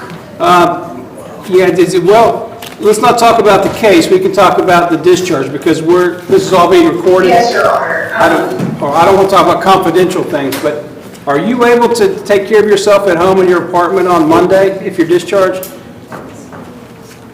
Well, the provider yesterday said I was supposed to get out today. Okay, well, the last update I had was Wednesday, unless that's changed, said Monday, but regardless, are you able to take care of yourself at your apartment? Yes, I am fully aware of my actions. My name is Leslie and he was 12393. I am able to get in my car and drive to my house and take care of myself and be safe. I would ask we come back January 3rd, and when they feel she's medically ready to leave the facility, she'd be discharged to her residence. I think what we would like to do, Your Honor, if we may, is have an opportunity to speak with Family? Yeah, just to make sure that what Ms. Hammond is saying is accurate and that maybe she does want a protection order at this point. I have no problem with recall it, Judge. Okay, we're gonna recall your case, if you can stay available. I'm gonna let the prosecutor try to get in touch with your sister and see what input she has, and then we'll decide how we're gonna go forward after that. Thank you, Judge. I'll talk to you here in a few minutes, okay? They're going to call your sister, then we're going to talk again. You have a way to get in touch with her off the screen? I should. You have a phone there, ma'am, where you can be reached? Are you talking to me, sir? Yes, I am.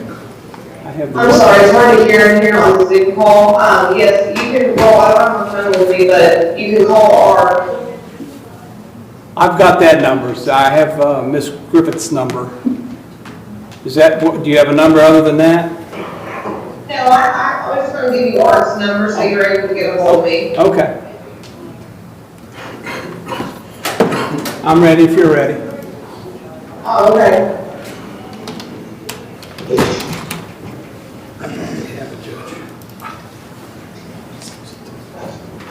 It is 606. Yes? 220-0010. That's the number I have. I will call you. Stay on the Zoom connection, but I'm going to call you here once I get out of the courtroom. We're going to talk a little bit in private, okay? Yes, sir. Okay. I'll call down the judge once I finish my presentation. State of Ohio versus William R. Turner, case number CRB 24653.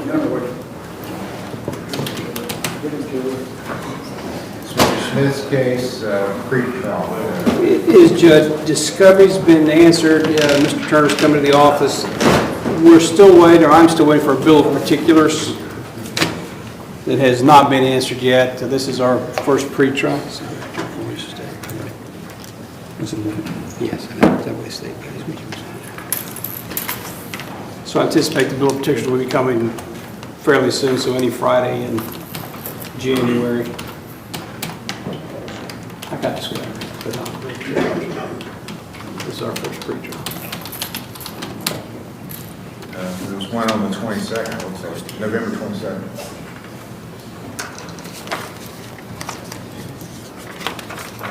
January 10th. You'll be fine, Judge. Yes, I go with you. 10th January. I'll get you back in and see the bill of particulars. 10 o'clock. January 10th for the next pre-trial, 10 o'clock, we should be able to bill particulars filed by then. Yes, it's filed, it just hasn't been answered. Might have been overlooked. State of Ohio versus David A. Vance, case number TRC 24-1921, ABC and D, CRB 24597.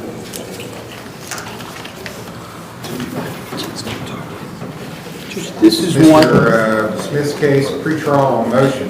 Correct, Judge. I see in my file about the motion to file. I already faxed it or hand-delivered to the prosecutors. They've had it.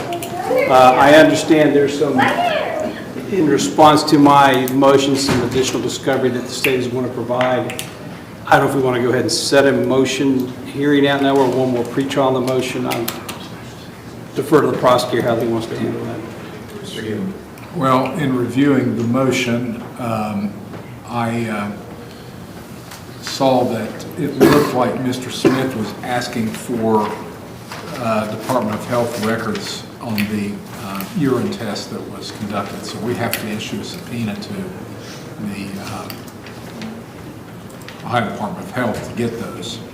Also, some other things. There's video, there's a couple witnesses, and there's a crash report that we never got from the Highway Patrol. So those, I think, would all be germane to the motion, and we're willing to do and get those as quickly as possible. So possibly another pre-trial, Judge, then, before we set for argument. All right, that 10th date then? Yes, sir, that works. January 10th, pre-trial on motion.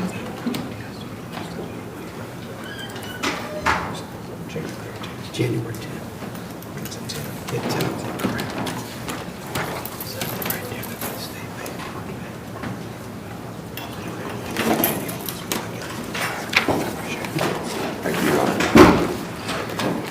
State of Ohio versus Tina M. Wells, case number CRA 24604, CRB 141276.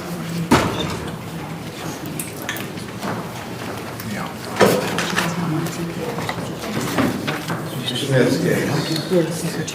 Well, is that hometown recovery?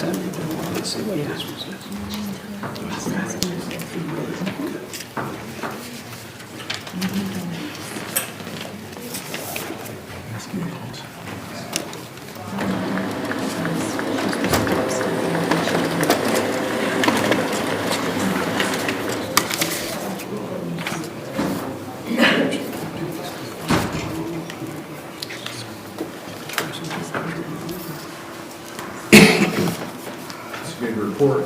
It is, Judge.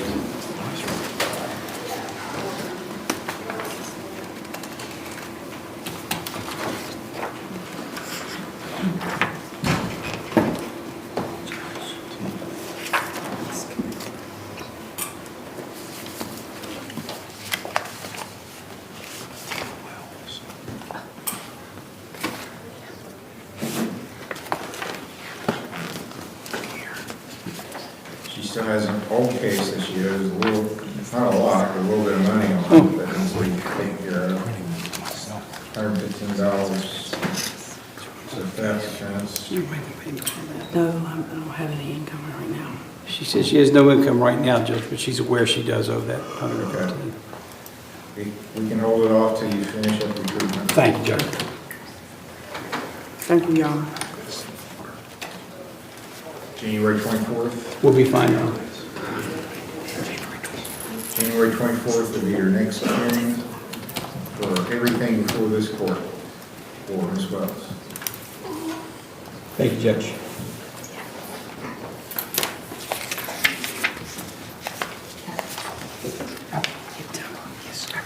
You're all ready to go back to the Lawrence County Jail. Go, attempt to call Ms. Hammonds, Judge. State of Ohio versus Douglas Price, case number CRB 23276. And Emily Smith is on deck. Mr. Steyer is taking over for Mr. Thompson on Douglas Price. He had been referred to Bethesda at one point, that was over a year ago. He showed up on the 23rd and the 31st and never returned. Mr. Steyer? Your Honor, this was a referral for anger management. I'm going to advise him that obviously if he's been referred for anger management as part of the disposition of the case, that's going to be a necessary prerequisite. I don't know that I just took the case over, I don't know that any even preliminary negotiations had happened at the point that Mr. Thompson left the case, so I don't know anything more than that, but if that's a referral that's made, I'm going to advise my client that if he gets out of jail, he's going to have to follow up with those referrals. I would assume he'd have to probably start from scratch at this point, but he wasn't that far along in the process anyway, so that's not too big of a setback. And I'm going to ask that he be released. I just came on the case. I don't know necessarily, like I said, I'm not sure what was going on in the case or what the current situation is. Was there a TPO that was active in the case? There had been a TPO, and I don't know whether it was lifted or not. I know that we've got a letter from the alleged victim wanting us to drop the charges, but that letter was signed on September the 18th of 23. Let's see, he didn't show up for court on September the 18th. Then he was here on September the 25th, apparently, and then October the 6th, and he said he was going to go to Bethesda. The thing that stands out here is that we felt at the time that this was a pretty serious set of accusations, and that we would not be willing to agree to dismiss the charges if he was successful in treatment. We wanted him to do the anger management counseling because we felt that he needed it, and it would, if he was successful in that, it would influence our recommendation, but we were going to seek a conviction one way or the other. So that's where we stand now.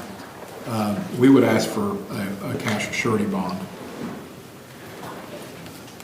Any response? Your Honor, recognizing that we've been a while without seeing this defendant, and the state is selective in its interpretation of Marzy's law and its need to follow the wish of the victim. If the victim over a year ago say they're not interested in the case, that may have changed in this time, that may not have, but I think at this point, he spent the night in jail. I think that is, I mean, not as long as he potentially could end up with this case, but at the same time, I wouldn't want to spend even one night in that jail. So I think the seriousness of coming to court has been impressed upon him. I would ask for an OR bond, set this back in a week or two to give the state time to try to contact the victim and see where the victim is. Both in terms of, like, it's been a year, they may have lost contact with the victim, or the victim's mind may have changed. I don't know that. We need to follow up on that and come back together. I'm going to ask for an OR bond. I'm going to set a, well, first of all, I'm going to default the previous bond, forfeit it, that's ordered paid, and I'll set a new bond of $1,000 cash or surety. Set it for another hearing. Are you available the 27th? I'm not, Your Honor. I'm here the 23rd and the 30th. The 30th then. Next hearing will be December 30th for a pretrial.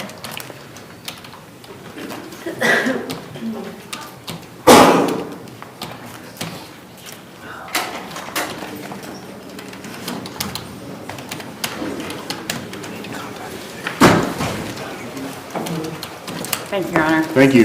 You're welcome. State of Ohio recalls Emily A. Smith from Lawrence County Jail. case number CRB 23-657. You got $1,000 cash surety bond, sir. You can use a bondsman to post that.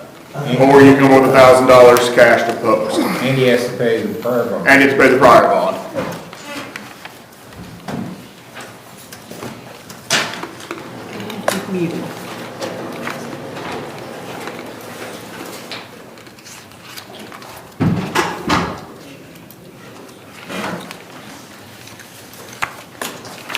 All right,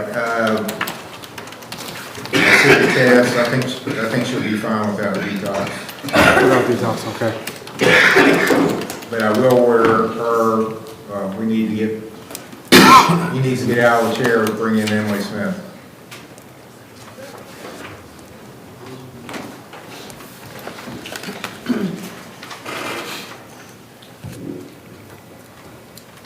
You want to come back pretty soon on this? Yeah. Okay. 27th, maybe? You're here? Yeah. All right, Ms. Smith, can you hear me?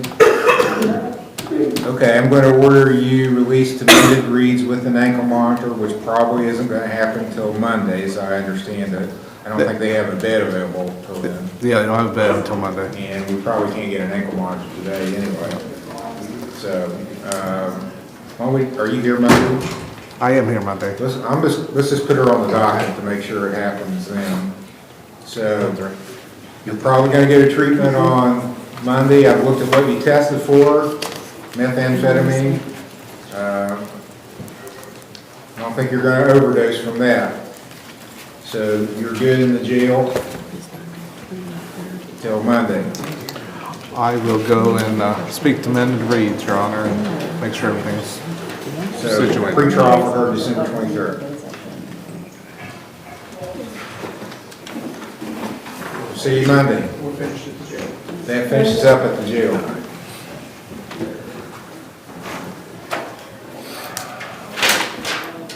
State of Ohio versus Christopher Dawson, case number TRC 24-2138, A, B, C, D, and E. Christopher Dawson. Mr. Smith's case set for pretrial.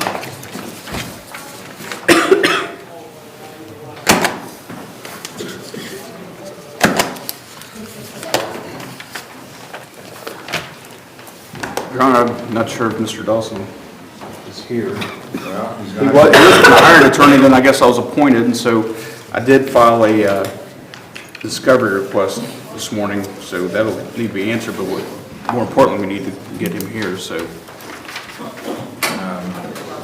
He has an OR bond up. I wish you a bench warrant for failure to appear. If I could have 7 days to get him in. Yes, Thank 7 you. days before the actually issue.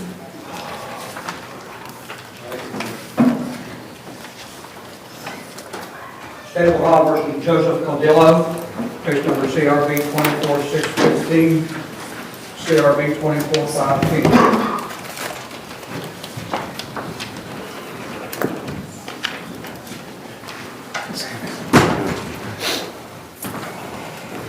Things going well?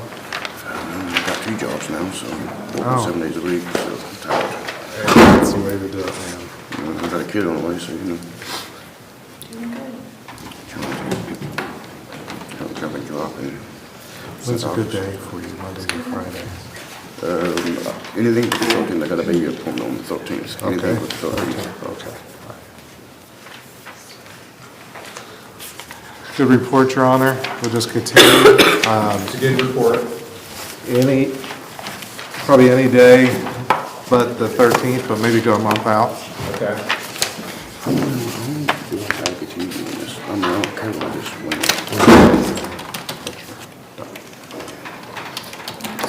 Talk to you in a second after this. Can I explain everything to you? That way you can talk to Dave about it. Hey, is that? Oh. Daryl's going down there. Okay. No, I'm just gonna get you to do it. 24th, January 24th. Helps me. Yeah, that'll work. Next hearing for Mr. Cardillo will be January 24th. Continue the treatment as he has been. Good reports. 10 o'clock, January 24th. Thank you, Your Honor. You're welcome. State of Ohio versus Charlene Johnson, case number CRD 24749. Charlene Johnson. It's Mr. Stratton's case set for pre-trial. Yes, Your Honor, if you remember, this was the lady that was up for arraignment on the 22nd. She did not have a phone number to contact her with. I called the jail and gave her mine, but I have not heard from her. Yeah, she's got a Charleston, West Virginia address, there's some hers. Okay, be a bench warrant for failure here. State of Ohio versus Brittany Kazoo, case number CRB 24489. Mr. Stratton's case, pre-trial.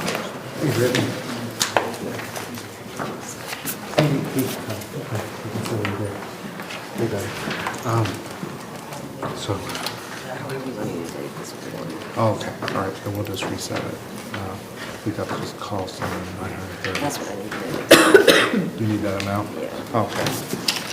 Your Honor, she just needs some additional time to pay the restitution and the costs.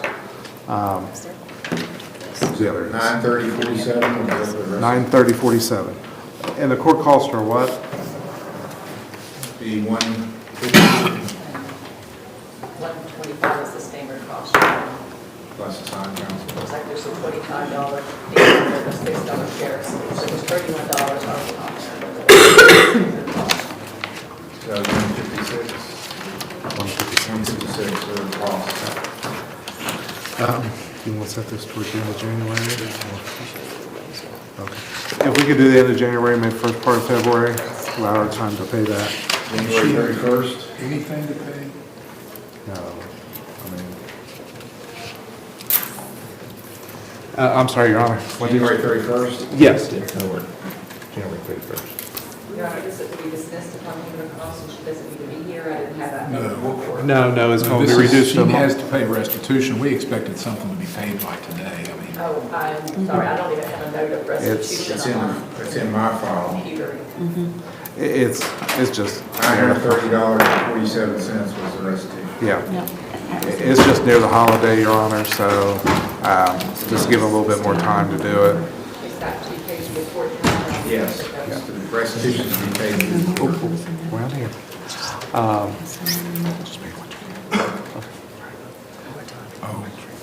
10 o'clock. Sean. Yeah.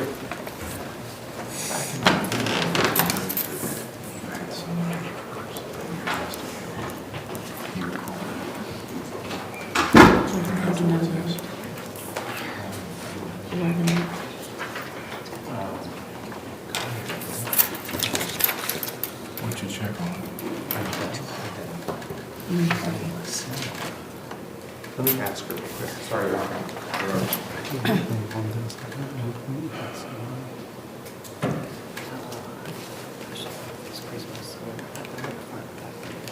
Okay, okay, all right. So what is it?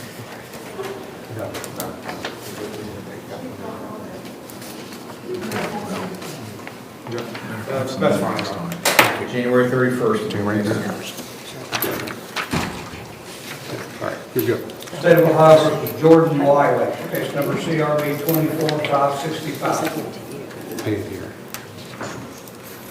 Remember they Just- said give it to the trust, give it to you in the trust. Okay. I'm sorry, Your Honor. Just bring it with you that day. Okay. All right.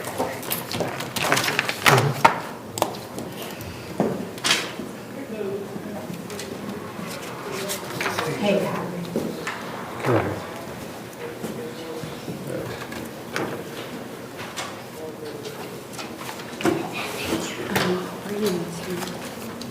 Okay.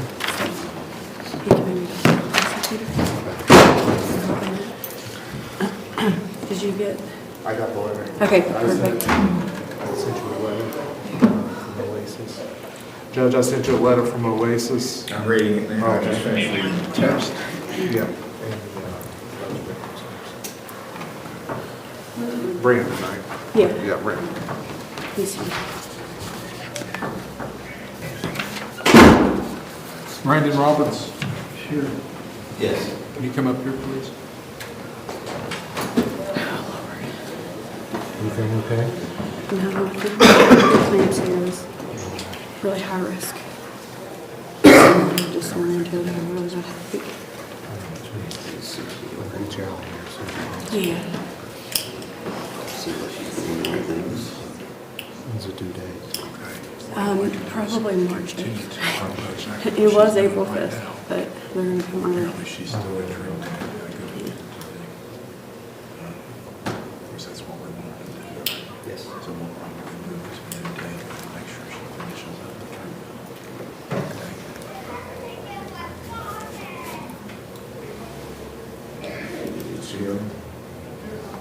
Well, Your Honor, I've spoken with Mr. Roberts, and he recognizes that she's doing very well, so that's a good thing. So we're okay with her continuing on. I don't know what stage of treatment she's in right now and how much longer she has to go. We want her to finish it up. I'm going to continue to go. I've been going since March. Like, it's going to be an ongoing thing. I don't plan on stopping.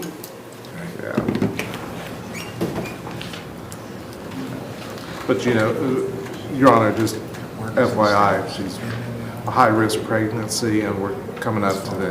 Preeclampsia. And then she's coming up to her due date, actually.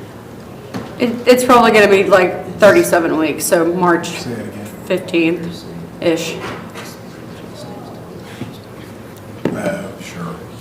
Sure, that's right.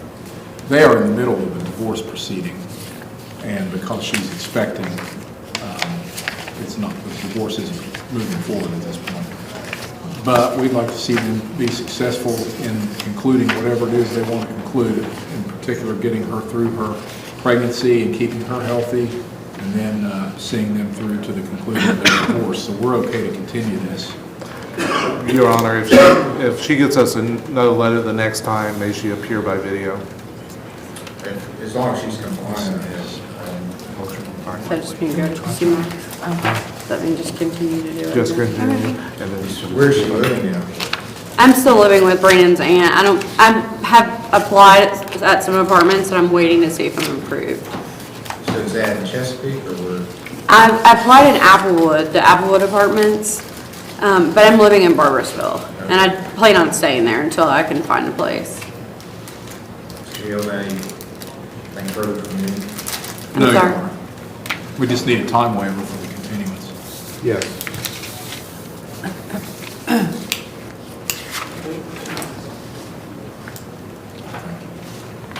Are they going to drop the EDP? The protection order? February 7th? Yes, that's fine, Your Honor. She has a question. I believe there's a protection order in place. Right. There is. Maybe speak a moment about maybe modifying that if... Sure. Let's see what it says. Yeah. I don't think it's necessary at this You can point. always ask for it to be back again. Your Honor, he is, Mr. Roberts is okay with a dismissal of protection order at this time. Okay, good. All right, his request, you agree with that, Mr. Rose? Yes, Your Honor. Protection order is withdrawn. Is this protection order is gone? Okay, great. Just keep doing what I'm doing. Do you want you to, everybody say, oh, you're a road down. Yeah. I see Max every week, so. Okay, anything else that we need to address? Nope, that's it, Your Honor. Appreciate it. Thank you. Okay, Thank next you. hearing will be February 7th at 10 o'clock. Okay. She's to continue with the council. Okay, She you has- want another letter? Closer to that date. Okay, can you just tell me what you want in it? Same thing, yeah, then, Okay. He didn't know. Thank you, Your Honor. You're welcome. State of Ohio versus Jessica Baisden, case number CRB 24715. Mr. Steyer's case. Mr. Steyer's case set for pre-trial.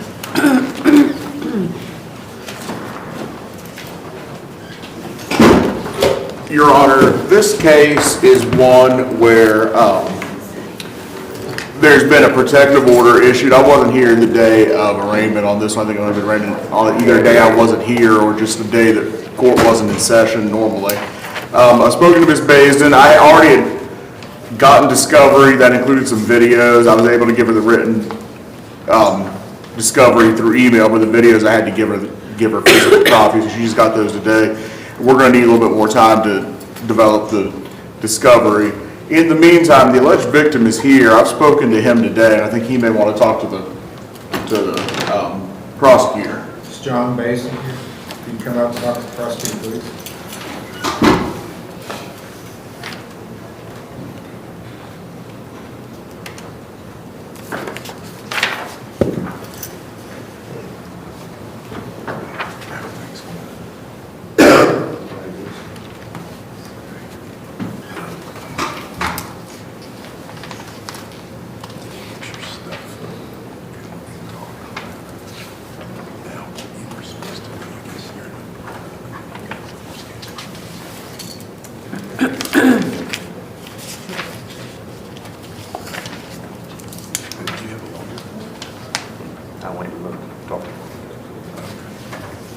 So the last time we were here, there was some discussion about the fact that Ms. Basin had filed for divorce, but Mr. Basin says that he hasn't received any paperwork, so I don't know where that stands. Hey, Your Honor, as far as that goes, I spoke to Ms. Baisden. I guess there may be a divorce action that has been filed, but as of today, Mr. Baisden has not been served. I'm not representing her on that or involved in that in any way. However, there was discussion. Ms. Baisden has gotten reason to believe that maybe Mr. Baisden's not interested in the divorce. She's not necessarily convinced she wants to go forward with the divorce.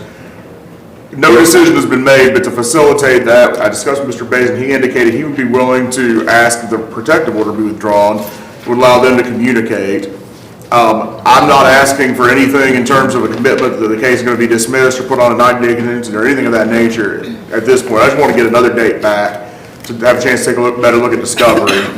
And if we come back at that time and things are different, maybe they will be, maybe they won't be. So if he can confirm that he's willing to ask to have the protective order withdrawn, I think that might facilitate getting this case into a more final posture down the road. I believe that's the case. You don't want the protection order anymore? So he doesn't want the protection order, and that's fine with us if they want to attempt either to reconcile or just do this in a congenial way. We're happy about that. And Your Honor, I was looking at coming back sometime in January. I'm here the 3rd and the 6th already. I don't know if those are good days or bad days for the court. Well, it sounds like with this case may benefit from a little time passing. I'm sorry. I said, it sounds to me like this case may benefit from having a little time pass. And that's fine. It will waive time constraints as far out as you want to go. I just didn't want action they should push it a little far. Oh, that'd be fine. So a month would be 17th, 24th, 21st, I would assume, because of Martin Luther King Day being on Monday. How about the 24th? Is that a good date? I have no objection to that. It's 24th, okay, 24th of January, okay with you? It's all right with you. Okay. Here. Yeah, we don't object to that. We'll continue the case to January 24th for another pretrial at 10 o'clock. Write that down, so you have it on here for that.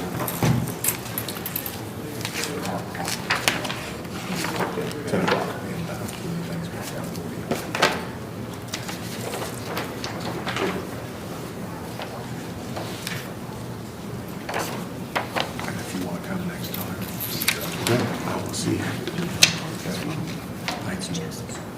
I'm sorry, I'll fix that myself. I apologize. I may have written the wrong name. I think I wrote the wrong name on there as well. No, I wrote it right on there. I had it wrong on my file. State of Ohio versus William Kaplinger, case number CRA 2031, 1152. All right, thank you. Mr. Steyer's case, preliminary hearing and pretrial.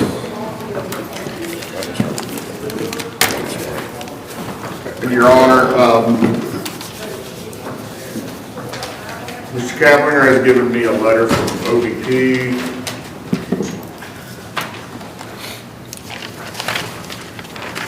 No, I don't know if it reflects the goals that Mr. Kaplan had done, a lot of them. I believe he only has. 1 day. 1 day, 6 hours. On the old race. Yes, Your Honor. Okay.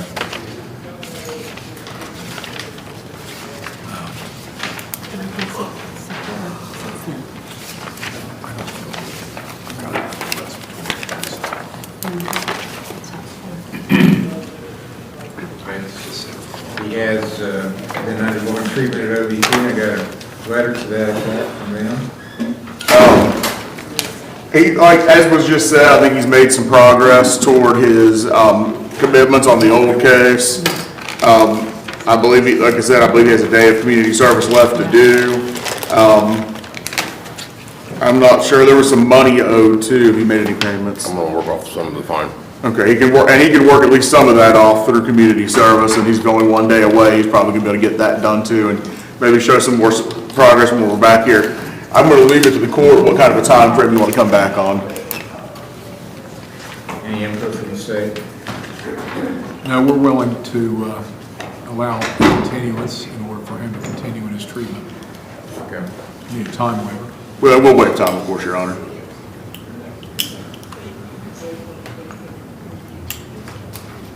Twenty-seventh of January? Does Monday or Friday matter to you? Friday. Fridays are a little better, I think. 31st. Come and look, that was yep, I'm available that day, so I'd ask for the 31st, I apologize. 31st. So write that down so you have it. January 31st will be the next hearing on both matters. Thanks. Good job. Thank you.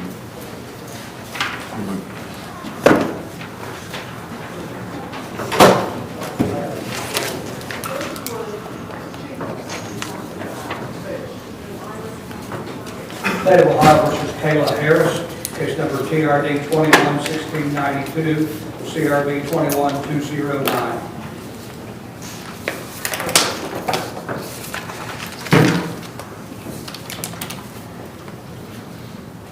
Mr. Starter's case.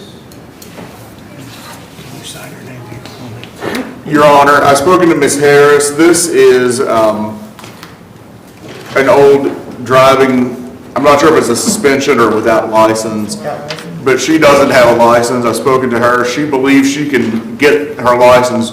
I don't think there's anything actually holding her back other than the need to take the test. But she doesn't have a learner's permit. She's going to take the learner's permit. I don't know if there is a waiting period before you can take the driver's test after getting your learner's permit, or if you can just turn around and do both in 1 day. But there's no lead, so I would think maybe if we can come back in about a month, she may come back and say, hey, I've got my license, or she may come back and say, hey, I've got my learner's permit, but they won't let me take the driver's test until X amount of time has passed and see where things are. She owes fines and costs on another old case too. Is that something that would have been turned into the DMV? No, it's not a traffic matter, it was a CRV case. Okay, It was discharging a firearm. I don't think I realized she had that old matter pending, so to that, I'm gonna advise her, make some payments, or if she can come in and do some community service to work that off. If you do it, community service, you get $50 a day off of that. And have some progress made on that when we come back. Can you give me the information about the community January service? 17th. Can you give me the information about community service? You show up here at the courthouse, what time, like 7:30? 7:30. At 7:30, and they work Monday through Saturday other than holidays. And I can tell you, if you come here, you're gonna get 6 hours of credit and $50 off your fine, and it will get processed.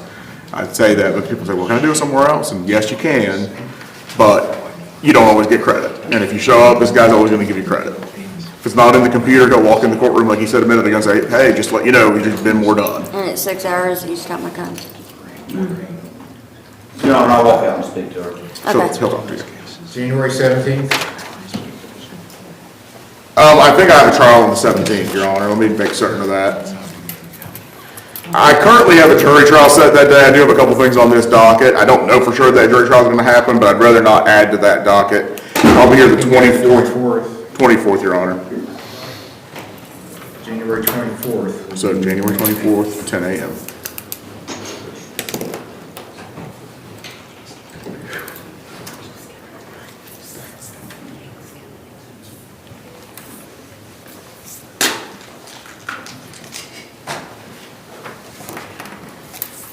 Thank you. You're welcome. State of Ohio versus Ashley N. Scales, case number CRB 24768. Ashley Scales.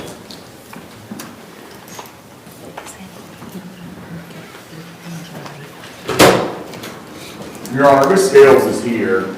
Ashley Scales, coming to court. Ms. Scales?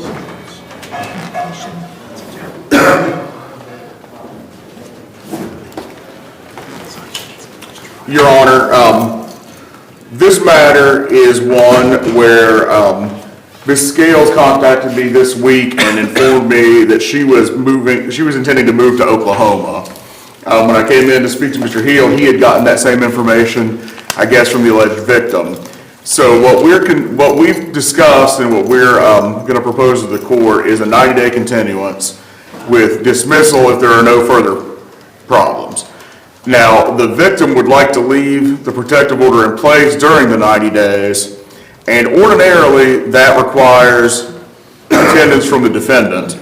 But if she's in Oklahoma, I don't know exactly how long a drive that is, but I'm assuming it's a pretty long drive. So what I'd like to propose is that if there are no further problems, the case be allowed to be dismissed that day without her attendance. If there are further problems and she's not here that day, then I'd be allowed to contact her then and say, okay, we got you another date, you're gonna have to come back. But I think she's gonna being that far away, both cuts down on the opportunity for problems and the idea of having to drive back this far for a court appearance probably gives a strong motivation to make sure there are no problems. So if that's something the court would entertain, that's what we'd like to do. We've got a little twist on this, and what we would like to do is to get a verification that she's actually moved to Oklahoma, then we would be okay with the 90 For the 90 continuance. days. Yeah, so even if she appeared next time by Zoom. And Well, I'm not trying to be difficult, what are you looking for in terms of verification? Do you want like a utility bill or something, or a piece of mail? yeah, that would Okay. be okay, or a picture of her instead So- of the Yeah, like by the Welcome to Oklahoma sign. football stadium or something. If you can get me something to that, do you want to go ahead and set it 90 days out for now, or do you want to set it back closer? Closer. Okay, so we'll set it back. 6 weeks? Yeah, let's go about 6 weeks out if we could, Your Honor. And I'm here the 14th, I believe that's about 6 weeks out. Okay, 14th of February. And you've got my number, Yeah. but around that date, you need to get a hold of me so I can make sure you have the call-in information, because you'll Okay. appear on Zoom that day. Okay. And get me something showing your residence has changed. It could be an electric bill or something, just something that shows your name and new address. Okay? And I would also like to say, Your Honor, that we would, two things. We'd be okay with counting the time from now until the next hearing as part of the 90 days. And also, we would not necessarily need to have court costs paid in this case. Next hearing is February 14th, Thank you. 10 o'clock. She can appear by teleconference. So go ahead and have a safe move. 10 o'clock Thank you so Eastern. much. Yeah, Eastern time, remember that. Not 10 o'clock your Yeah. time there. Thank you. State of Ohio versus John Terman, case number CRB 24659. Mr. Steiner's case is set for pretrial. The state was indicating that they wanted to see whether the alleged victim was here this morning. Mr. Terman says he hasn't seen her, but I don't know if the state wants to try to call for her. Aaron Adkins. Aaron Adkins. Aaron Adkins, Aaron Adkins.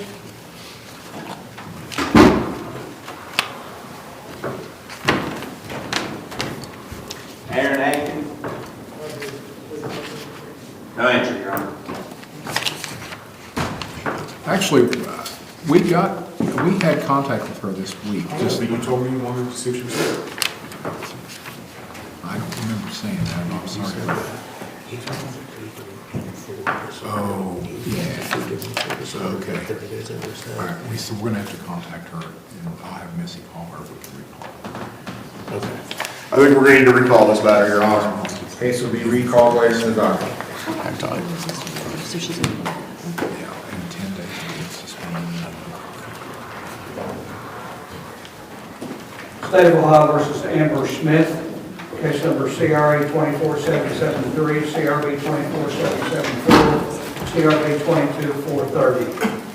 Amber Smith, I believe she's on Zoom, Your Honor. Mr. Morford's case.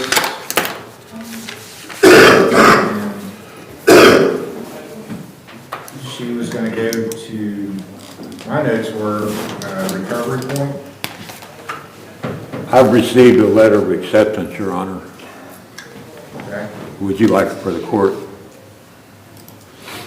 Yes. Yes. Is that where you are now, Ms. Smith? You're at recovery point? Yes, sir. In Charleston?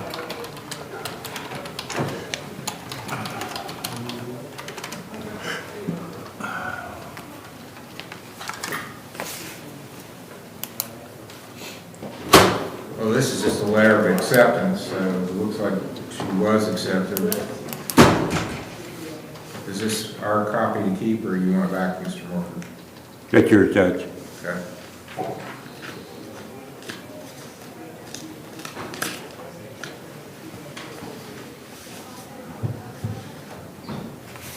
And how's the state want to proceed on this?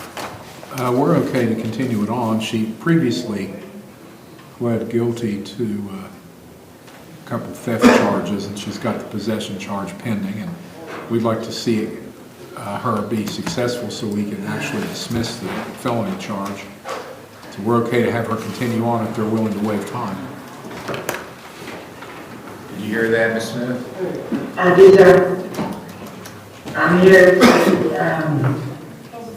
graduate from this program. I'm not going nowhere. I'm trying to do what I need to do to get my sentence dropped to 0, or whatever I need to do. How long is the recovery point program? 9 to 12 months, sir. Okay. Well, you're just getting started. I am. I'm going to be here to finish it, to tell you I got 100% all the way. Well, the way we usually do this is I keep having you come back periodically just to make sure how you're doing and that you are doing your program. And then once you complete, I think the state's already agreed they're going to dismiss the felony charge against you, which would be the best possible outcome you can get. So let's come back toward the end of January. What's your schedule?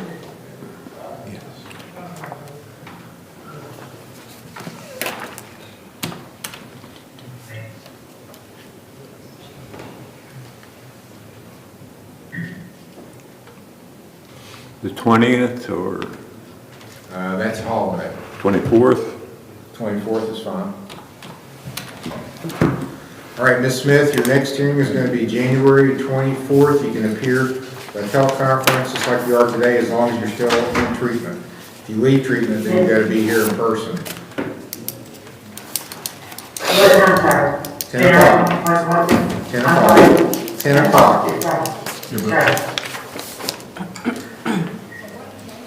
All right, next hearing, January 24th, 10 a.m. All right, sir. See you then. Okay, good luck. Thank you. You're welcome. State of Ohio versus Sean Allen Miller, CRB 24739, CRD 242365. Mr. Morford's case, pre-trials. Just, I took it upon myself to get your treatment last week. She has Quest. Where? Quest Recovery out of Proctorville. Susan Brooks is the provider. Judge, we're still waiting on the video from this. Can't do much, but he just informed me he had voluntarily ended treatment at Quest in Proctorville. That's a new one to me, I don't know, where is that? Proctorville somewhere.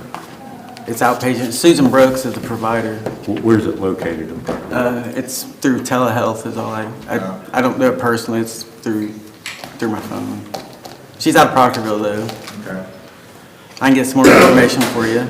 Well, you can, if you want to furnish it, that'd be fine. I don't think I ordered you there. You did not. I just did it up on my own.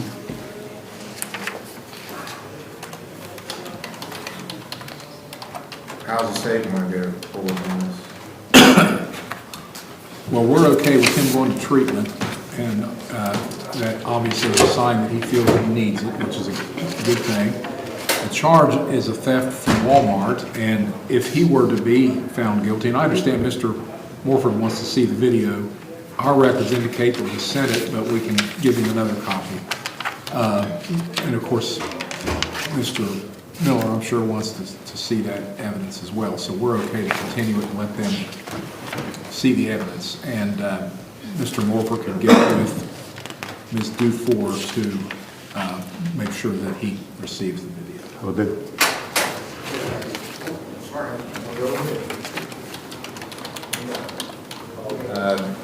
January 13th, Today had the trial, Judge. 10th, That would work. next hearings for Mr. Miller are January 10th.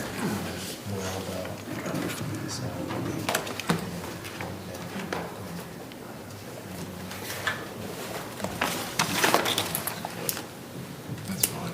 10 o'clock, January 10th. Does he know that we're going to do that? State of Ohio versus Andrew Ittig. Case number CRB 24592, Ittig or Ittig. That's all right. Good match.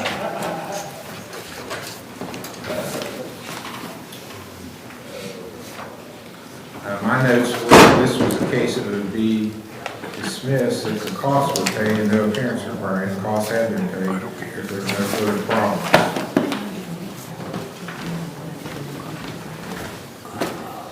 Yes. And I assume the state's still willing to dismiss this one, Kitty? That was the agreement, 90 days with costs.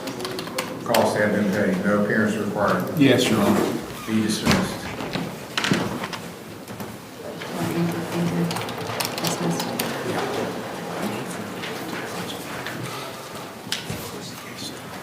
State of Ohio versus William E. Mann, case number CRB 24571.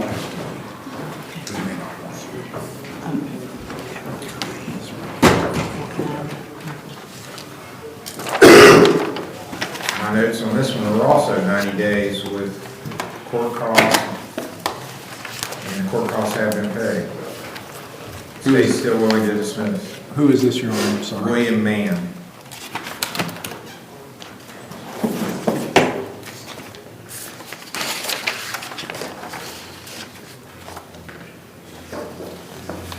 Yeah, I wanted to make sure that the victim, if the victim's here, that she might have a chance to talk. Is Tammy Thompson here? If she ain't here, she's at her job in Fractorville, Marathon. I just want to say for the record, Your Honor, that Ms. Thompson told us that there had been no further problems. So Mr. Mann has held up his end of the bargain, but she didn't want it dismissed anyway. And we explained to her that because of what she had agreed to previously here at court, that we wouldn't be changing our mind just because she changed her mind. So we're going to go ahead and offer the dismissal at this time. And she's not here giving the court some reason why it shouldn't be dismissed at this point. Right. Okay, so it'll be dismissed at this juncture. Case is dismissed. Thank you, Honor. You have a good career.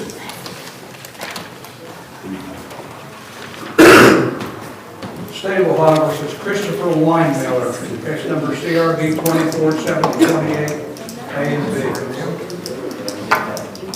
B. He's coming in, Your Honor.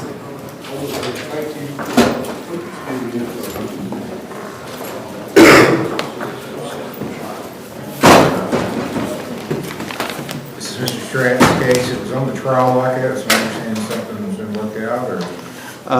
I understand the state's going to do something with the case at this time. Well, Your Honor, there's been much discussion about this and much preparation to have a trial today, but in the midst of all this, it really became clear that there's a felony charge that can be made out of the facts of this, and we had offered that if Mr. Weinmiller was willing to plead to the charges as they are filed currently, that we would not take that step. But we feel like this whole case is very serious. There's a history of violence, and not only with the current victim. By the way, the victim is here. She's in the prosecutor's office, and I don't know whether she really wants to be in here or not at the present time. But our intention, if Mr. Weinmiller doesn't want to resolve it here, I mean, we were willing to talk about no actual imposition of jail time at this point, but we plan on nulling these charges and adding the felony charge of interfering with communications. He took the young lady's phone and wouldn't let her call the authorities. And so we're going to present that and these current charges to the grand jury. Also, I am understanding that there have been efforts for Mr. Weinmiller to contact the victim through social media and whatnot, and to interfere with her right to have social media accounts and whatnot, maybe email as part of it. And we consider that, even though she is now in another state, we consider that a very serious situation that we're considering whether we can file charges here or not. Because it's over state lines, we don't know, what the particulars of what jurisdiction would be involved. So we just want him to know that he should have no contact with her whatsoever, make no effort whatsoever. Mr. Stratton, any response? Your Honor, he's not going to plead to the domestic violence. He's rejected that offer. I've spoken to him about what the prosecutor has mentioned, except for this latest thing about this communication, possible charges from that. That's the first I've heard of that. But at this time, we reject that offer. All right. Charges here will be null, which means they're dismissed with the right to refile. State says they're going to refile in another court. That's their option if they wish to do that. Yes. All right. Thank you, Your Honor. You're welcome. All right. Don't talk to the attorney about that stuff. Sure. Okay. Are you ready?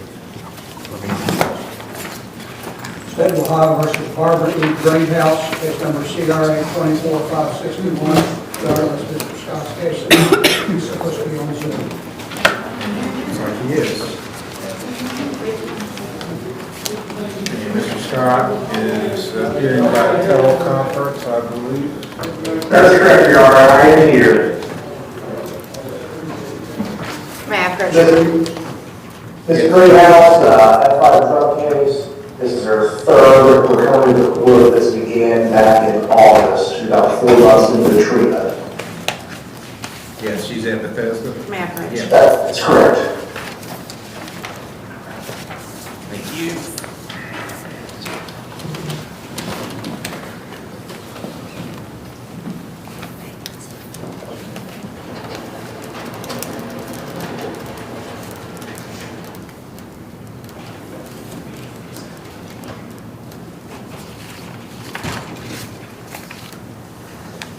Okay, it looks like she is compliant and her screens are good. She's doing well. Mr. Hill? We're happy that she's doing well, and we want to see her follow through to completion. We know she's in good hands. And by the way, you guys need to start a sports team of some sort. So we're okay with the continuance. If Mr. Scott is okay to waive time, and I put his approval on this entry. Of course. And Judge, I'm looking, so I just got a couple months left in the program. February 14th date, it's got about a month and a half to come back and check on her. Okay, you're available then?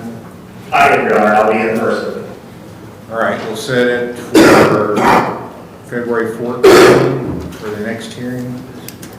Preliminary hearing, 10 o'clock, February 14th. Thank you, Your Honor. Thank you, guys. You're welcome. No.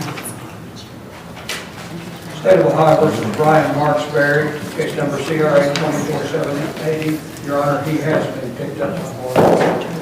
All right, this was Mr. Smith's case. He had waived his Rule 4 in Colorado County. They did pick him up, so the case here can be dismissed. All right, thank you, Your Honor. Where is he? Oh, it's getting recalled. State of Ohio versus Philip Kazad, case number CRA 24763. Go to this Roger Smith's case. All right, this is Roger Smith's case set for preliminary hearing. Philip Kazad.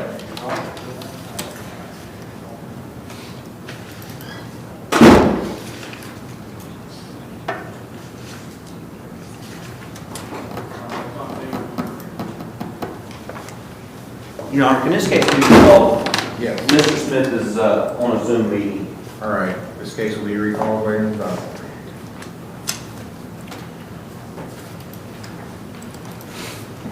State of Ohio versus China R. Scott, case number CRA 24265.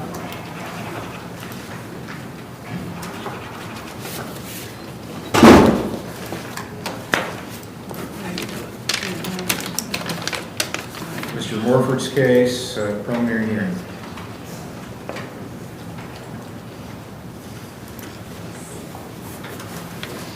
Judge, may I approach? Yes.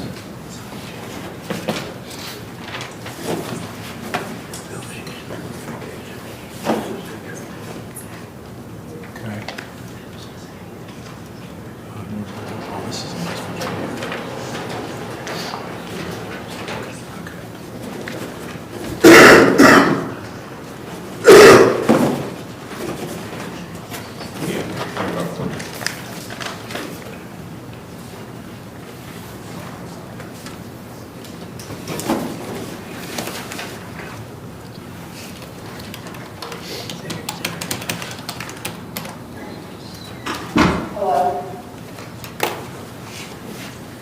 Okay, Ms. Scott had submitted a report from Chesapeake Healthcare Center that is appropriate and looks like she's being compliant and successful in treatment.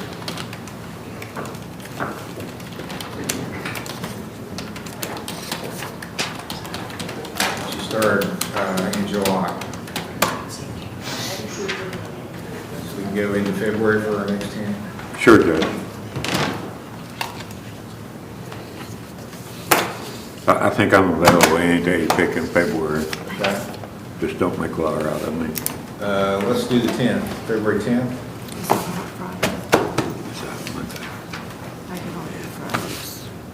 Judge, she's saying she can only do Fridays. Fridays, okay.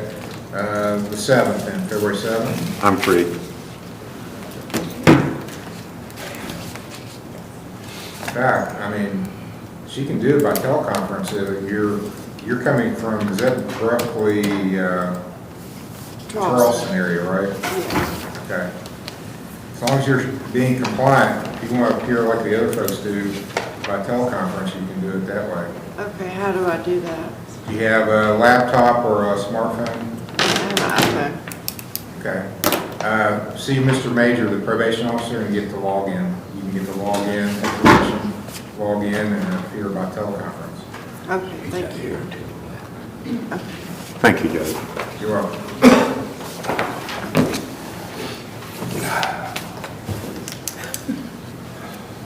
I can't read this.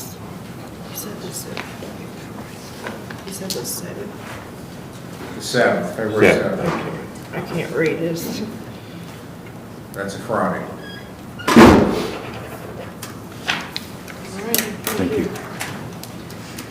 State of Ohio versus Tyler D. Atkins, case number CRA 24445. Mr. Morford's case set for preliminary hearing. Tyler Atkins.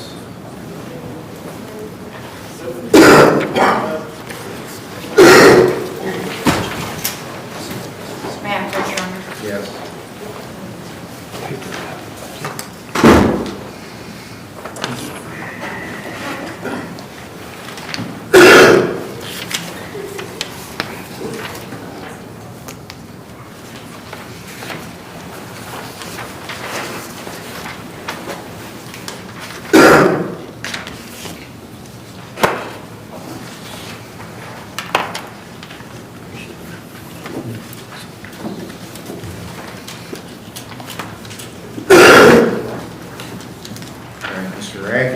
been at this since summer, since July. He's due to graduate the end of next month. Okay. What's the plan after that? Outpatient. With? Probably through Bethesda, but I'm not sure yet. Okay. You're local, you live? Yes. You had a prior Chesapeake address? Yes, I live in Proctorville now. Okay. What's the date you think you'll graduate? It should be January the 30th, I believe. Okay, let's come back the 1st of February sometime, and see how things are going then.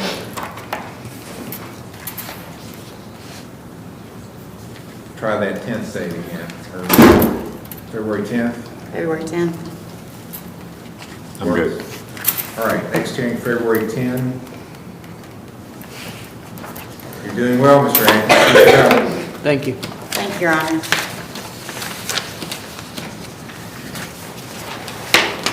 State of Ohio versus Douglas Hess, case number CRA 2473, CRB 2474. Hey, Butch. Douglas Hess.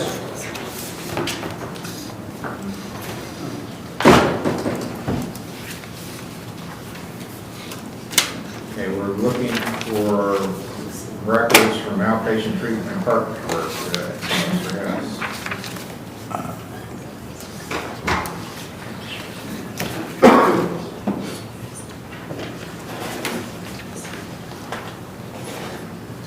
He's not here. Any explanations? No, Judge, I have not heard from him. And he has felony and misdemeanor charges.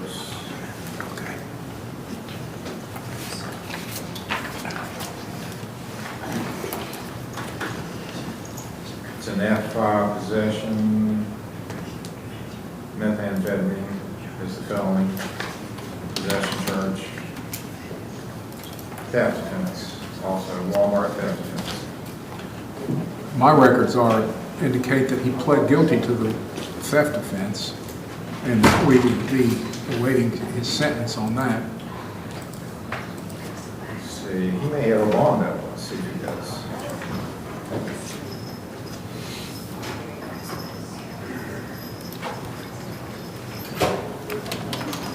I don't think so. I think it's a signature bond.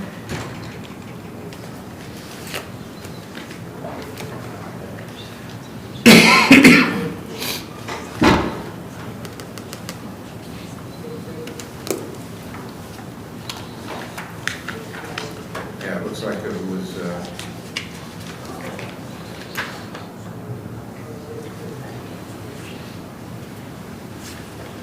signed a signature bond at the jail on September 3rd this year.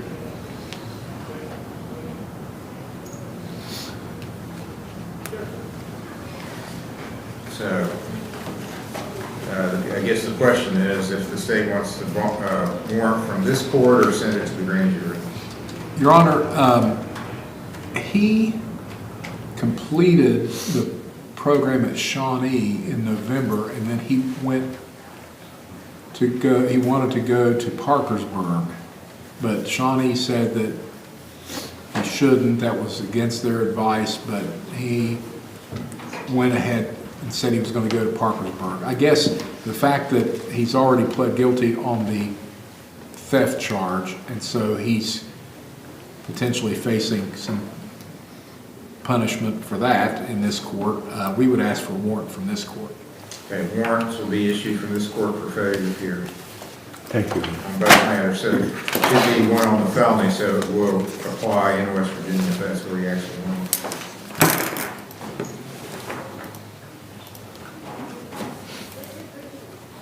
State of Ohio versus Melissa Hardy, case number CRB 23585.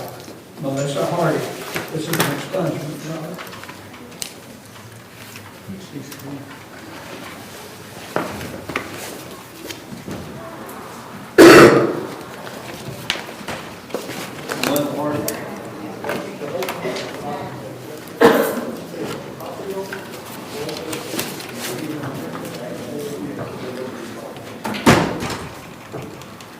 And Mr. Morford filed the petition. How are you? Good.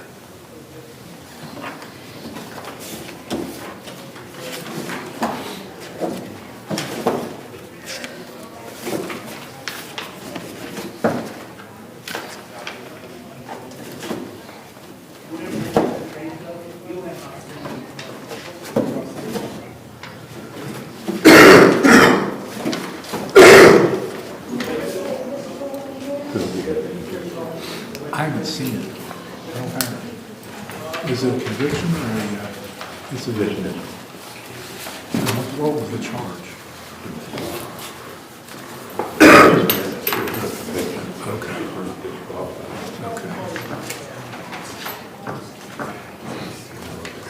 We're not opposed to it if the court wants to grant it.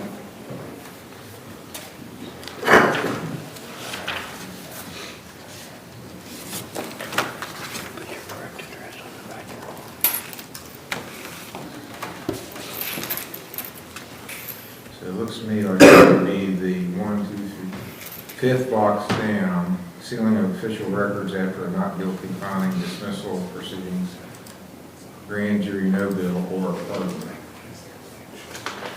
It was Check just, that box. There's no place, am I supposed to sign this or anything? No, Your Honor, that's the cover sheet that I just Okay. sent in, that you don't need to do anything with that. It's not right, I can send You want me to check the box? Goes to DCI, Your Honor, but I do, but I'm pretty sure that's it. I'm gonna check that box depending on what's put on the order. Okay. She had a charge filed that was later dismissed, so that'll be sealed. thank you, Judge. You're welcome. Thank you. It's an order in the file. We'll need a judgment entry to that effect too, Mr. I will prepare one, Your Honor. Thank you. You're welcome. State of Ohio versus Philip Kazan, case number CRA 24763.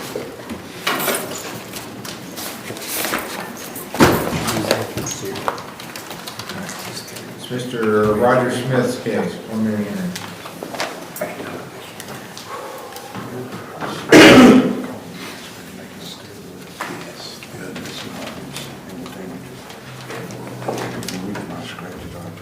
You right better not do that. So what we're going to do is we're going to take this case. Judge, it sounds like the state's going to take this case to the grand jury. Yeah. That's my understanding. I apologize, I wasn't here, I was with Judge Ballard on a Zoom ring when it was first called up.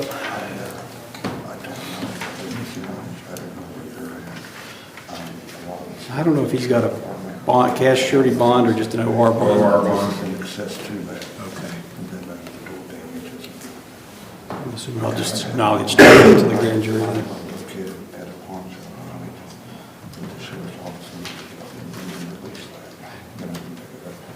Okay, so do you have somebody at the sheriff's office that you can talk to? Or the pawn shop has told me?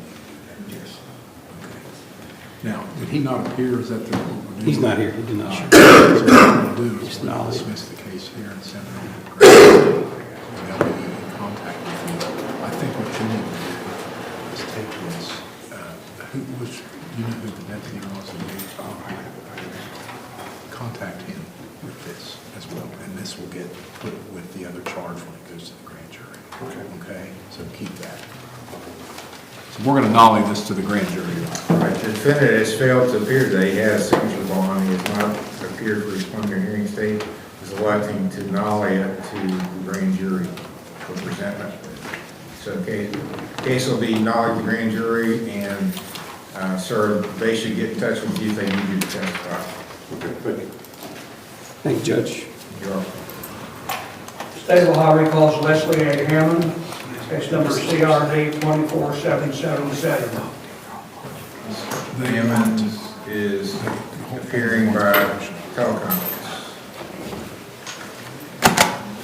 Your Honor, we recall this, I tried to call and speak with Ms. Hammond. I keep getting transferred to different departments. I can't speak with her, but it sounds like Mr. Hill did make contact with the family who do want protection orders.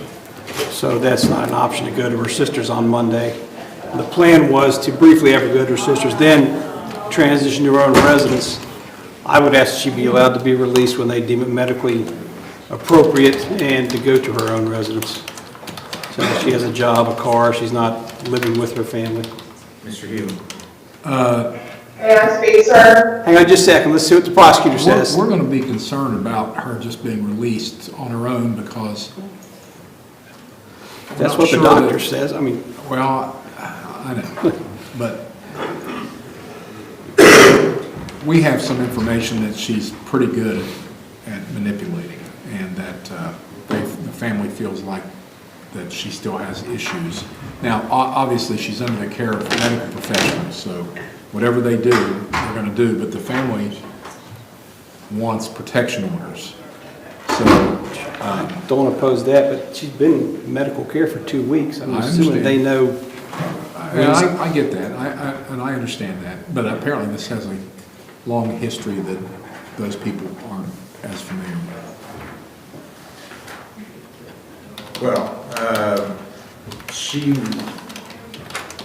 I'm assuming, was released on some kind of OR bond to go to medical care out of state. She's a Kentucky resident. She is, Judge. And she's going to be living in Kentucky. Living in once Kentucky. she's released. Yes.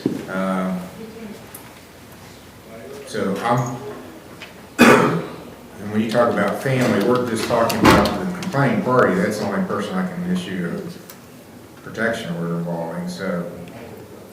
We Ms. Hammond, understand. I'm ordering you to stay away from Mary Sue Massey. Sir, may I say something? Yes, just don't speak about the case, but yes. How am I supposed to get my car? My car is at her house and my phone and everything. Can I call a friend and have them pick up my stuff from her house? Because my sister said she would come get me today, but I didn't know she wanted to do a protection order. Well, obviously, you can't do it, but I would defer to the prosecutor if a third party could pick up your car and bring it to you. Okay, I just want to make sure I got all my stuff. Sure, I don't want you to go, or just even to get your stuff, you have to stay away, but possibly a third party could get it if the state's okay with that. Okay, is that okay with you all? Well, I'm checking with the prosecutor down, and the judge ultimately will make that That's all we decision. should call. I mean, I Okay. can foresee lots of problems if somebody shows up. They may not release that. May I speak, sir? Well, let me ask you this, does your sister know this third party that would pick up the car? Yes, it's a trusted friend. I actually have their phone number. What's the name of this person? Thank you. It's Indy Brennan. She is friends with my sister, so she would be able to pick up my car and my phone and my keys and move it to my job. Say the name again, please. It is Indy Brennan. Her number is 740-237-2038. Say the name again. Indy, I-N-D-I-E. Yes. What's the last name? INDY. I-N-D-Y. What's the last name? Yes. It's Redden, R-E-D-D-E-N. Your Honor, I'm willing to do any treatment that you would refer me to. I just want my car and my phone and my keys back because this time I've just been made aware that the protection order is going to be in place. Leslie, can you give me that phone number one more time so the prosecutor and I both get? Yes, sir. Are you ready? Yes, I'm ready. And then 740 Yes. 237 Okay. 2038. Okay, I've got it. Maybe we call a judge and have the prosecutor check with Okay, this. we're gonna have the prosecutor check with your sister to see if she's okay with this. I just don't want my stuff broken, sir. I have my own Okay, phone, my own I understand, ma'am, I understand. We'll recall you. Just sit tight, we'll recall you in a few minutes. Okay, thank you, sir. Okay. State of Ohio versus James Sarton, case number PRC 24897, A, B, and C. This is Mr. Stratton's case, set for sentencing.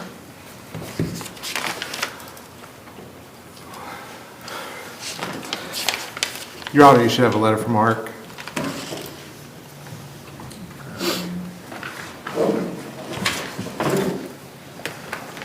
Got something marked December 16th.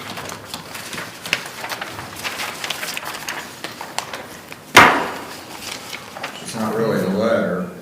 What is It's like a printout of screens.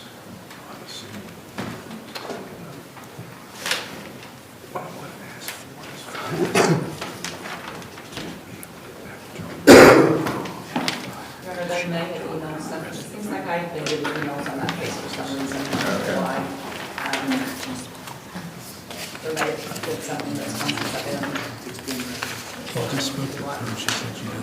This looks like it was an email. It was dated,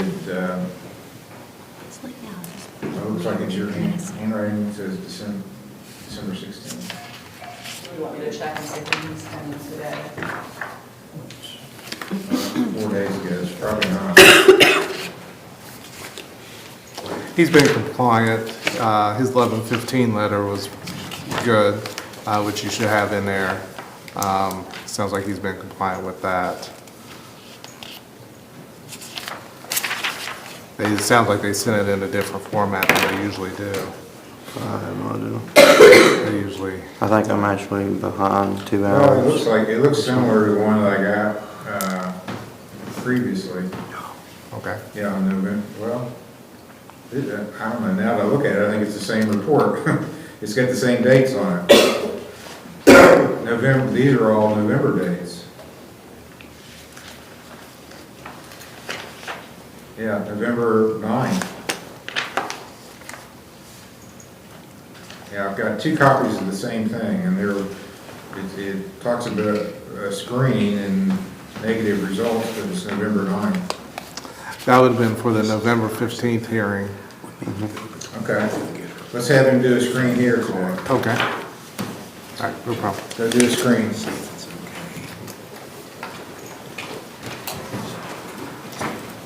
State of Ohio versus Jared Donahue, case number TRD 171089. Leslie's.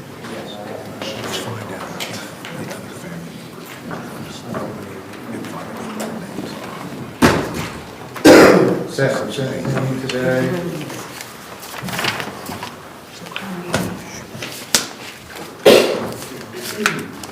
Should be no sentencing, I don't think.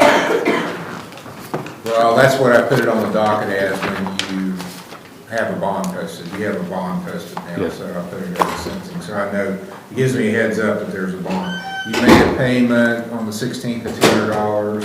I made a payment today as You made one well. in November for 100, so it looks like you've got about $135 left. I already paid that today. You paid it today? Yeah. Okay. Your Honor, I have a note that Mr. Dono was supposed to be at community service. He was ordered on 11/15, to be here on 11/20. He was Yeah. not here that day. Yeah, I'm having staffing issues at my work. I have people quit and trying to bring people on board to cover and stuff to give me time to actually come down and do it. Because I really don't want to be coming back down here and bothering you all with it, so. Well, the way you can do that is just get it taken care of and get it Yeah. done. I mean, if there's another way another solution or Not anything we another can way. handle. You gotta do the 40 hours community service. Okay, gotcha. Give me a date when you're gonna be here.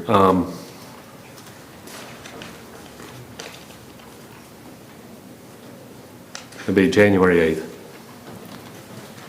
My schedule's set out for a couple of weeks already. January 8th? Yeah. Okay, does that work for you, Mr. Cooper?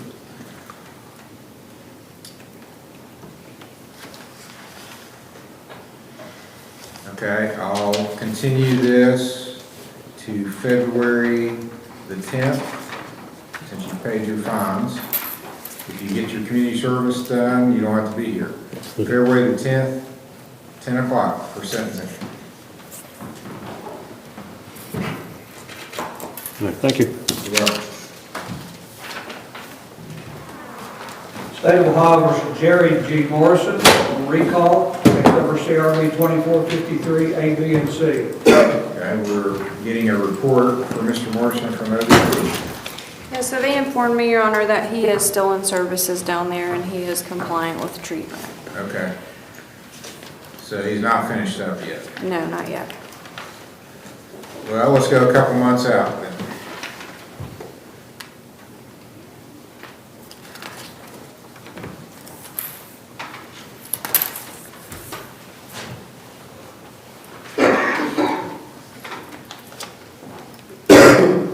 February 21st. Be your next hearing, Mr. Morrison. You've done well.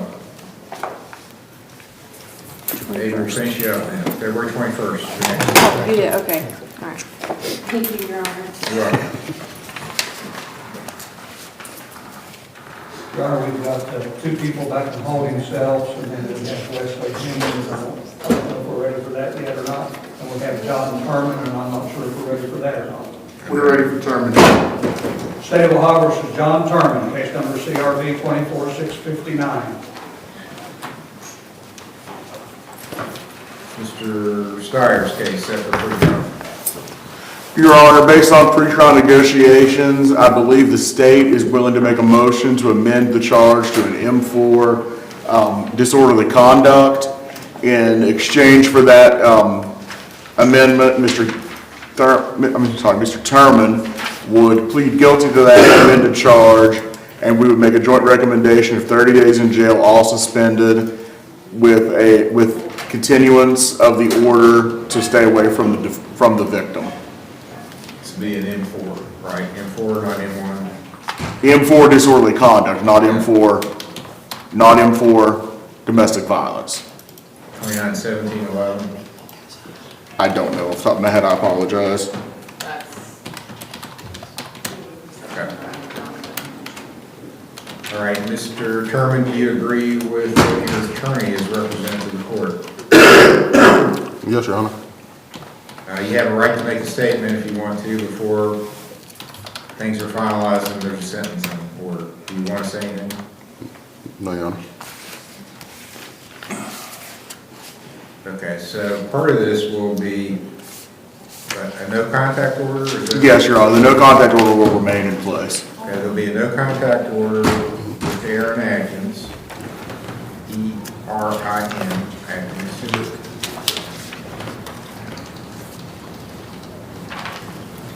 You're going to need to you need to sign here, and then they'll need to bring you a copy of this. Was there a recommended suspended sentence or? 30 days in jail suspended, Your Honor. 30 suspended.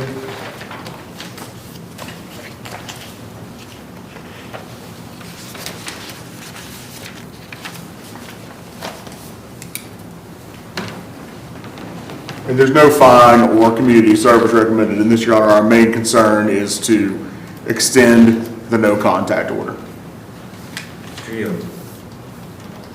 Yes, so we would ask, the no contact order stays in place as long as he's on probation. And we're not requesting that he have to report for probation, but we would want a period of probation so that the no contact order has effect. 2 years? 2 years, please. You have to come back in here if you haven't paid your court costs. But other than that, I'm sorry, I thought you understood that, because to have the no contact order has to be a way to keep it to enforce and suspended jail time means probation. I didn't speak. You want to set, you want to withdraw the plea and set it for trial? No, we can't be done with court. We can be done with, we can come back one time. Your Honor, can I have this recalled? Yeah. Oh, you're okay? I'm sorry, he's okay. I thought I needed to explain things better. I apologize. Well, there's gonna be a review hearing date. As long as you've paid your court costs by then, you don't have to come back. Okay. So we're good? We're good. Okay, no fine. I order you to pay the court costs. And there's a no contact order. 2 years of level 5 probation. So what that means, other than the review hearing, which I'll set for June 20th of next year, which is a hearing you have to appear if you haven't paid the court costs. If you paid it, you don't have to come. That'll be the only reporting date you have. So the no contact order will stay in effect for 2 years. It'd be about $150. I don't know the exact figure. It's like 150, so it's 125 plus a $25. That's a support, so. Well, that may And be. there's sheriff fees or anything like that. Yeah, there may be other, we'll find out what they are. Well, talk to this guy real quick before he goes. We'll leave this check in with Mr. Major. He'll just sign you up, like I said, as long. I'll step out. Thank you, Your Honor. Hey, at least you keep trying to figure it out.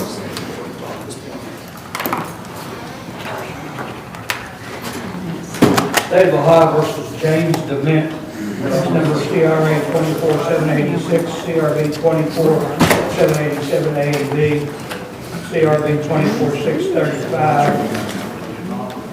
You got the whole?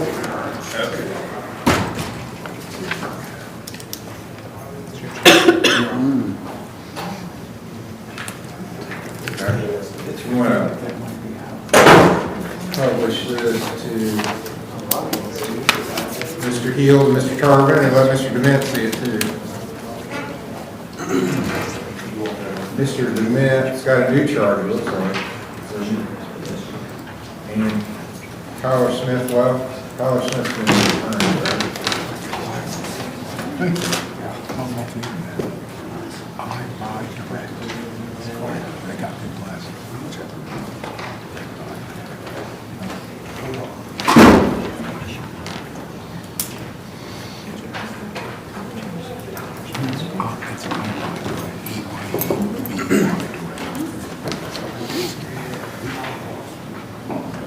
This guy have a prescription.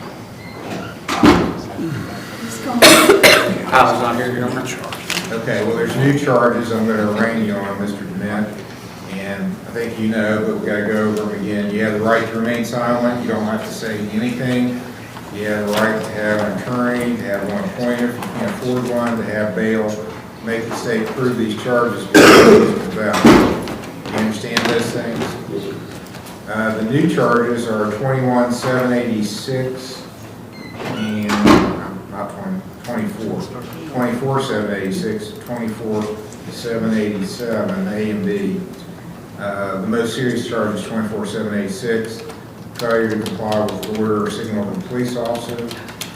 That alleges on December the 10th, you operated a vehicle so as to willfully elude or flee a police officer after you received a audible signal to bring your vehicle to a stop, and that you caused a substantial risk of serious physical harm to other persons or property while you were doing that. That's a felony 3, maximum penalty is 5 years in jail and $8,000 fine. Sorry, $10,000 fine. 24,787A alleges December 10th, 2024 in Rome Township, you caused a substantial risk of physical harm to property of another, Richard Love, without his consent, that being a window in a motor vehicle that was broken. That's a second degree misdemeanor, maximum penalty is 90 days in jail, $750. 787B, allege the same time, place, you were trespassing without the right to do so, entered on the premises of another person when you were not authorized to do so. That is a 4th degree misdemeanor, maximum penalty 30 days in jail, $250 fine. So you got, did you get copies of these? No, sir. Okay, we got them here. Need to stay forward. Need to stay forward. Excuse me? Stay forward, please. Yes, sir.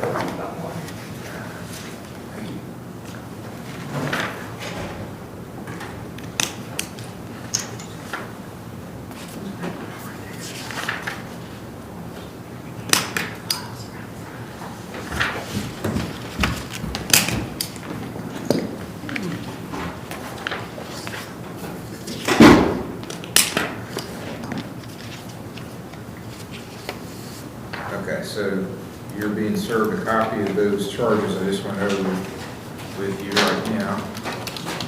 I'll appoint Tyler Smith to represent you because he's representing you on some other matters still pending.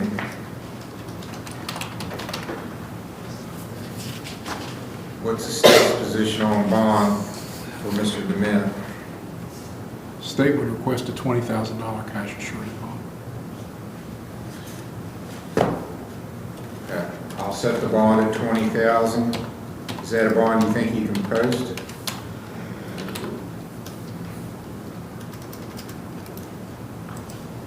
I think Mr. Smith is supposed to be here Monday, I believe, is that right?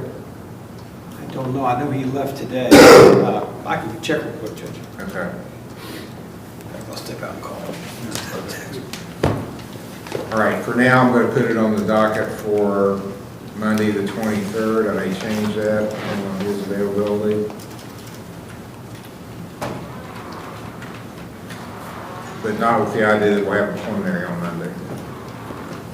Just the status. see where we are.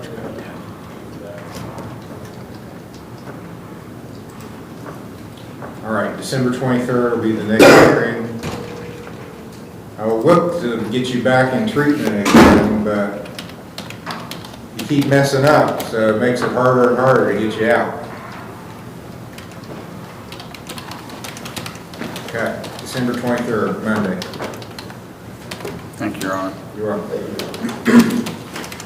State of Ohio versus Naaman C. Cox on a recall, case number CRV 22-569, TRC 21-3062, A, B, and C, TRC 22-1663, A, B, C, D, and E, TRC 21-1917, A and B.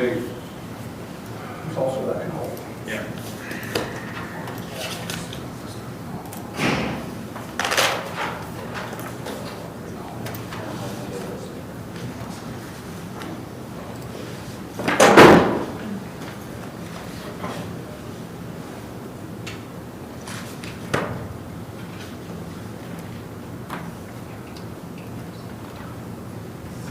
Okay, Mr. Cox, anything you want to tell me? Earlier when I said I didn't have a good excuse, I guess what I meant to say was I just didn't have a good excuse that you haven't already heard before. It wasn't from laziness that I didn't do the community service, I was here to stream and how that community is. And I have access to many other community service, so it's on my part why I haven't got it done.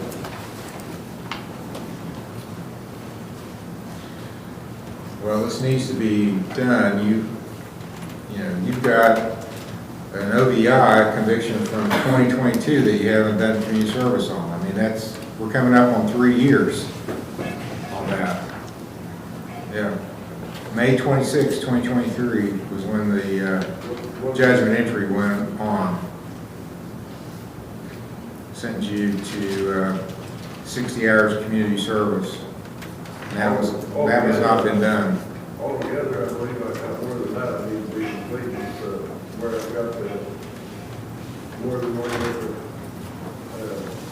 community services working its way through each case of the, Your Honor, if I may, I remember this case a little bit. He has several cases, and it was all going toward the oldest case first. You had told us, me and myself and Mr. Major, to start taking it off community service instead of, because it was going to be signed on his oldest cases first. Okay. Well, 21-19-17, it looks like it's finished in terms of Yes. fine and He has done some community service. The last time he came in, he was ordered to do some more community service before the next hearing. We just have not been here since then. well, let's get a commitment today. Give me a date. That's for certain that you will be here for community service in the near future. whatever my next court date you schedule me, I will gladly have something done before. No. Let me say it again. Were you listening to what I said? You weren't, because that was not the appropriate answer to what my statement. My statement was, give me a date certain when you will be here for community service in the near future. A date certain, that's a number and a month. And it's got to be soon. And if you want me to, I guess I don't have a calendar to look at the dates and all that, I don't, whatever you want me to do, I'll do it. Okay. So maybe the option. We can't do one of these tomorrow. Tomorrow works, the 21st. That's easy. I live in Gary County, and it's hard for me to get places and do. Well, you got down here to do several DUIs. So you can get here and do community service, or you can just go to jail. Which would you prefer? I'll be here tomorrow. Okay, right answer.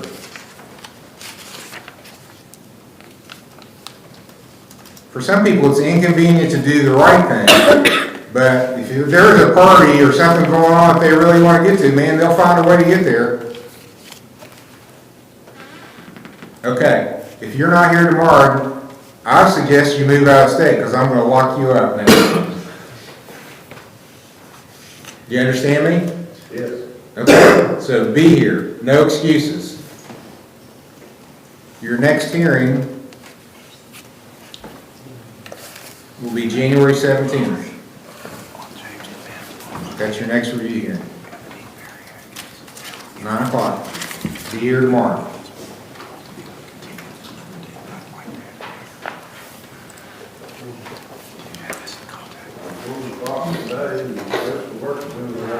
And whose fault is that? Look at all these files. Did I send people out to get you, make you do this stuff? I did not.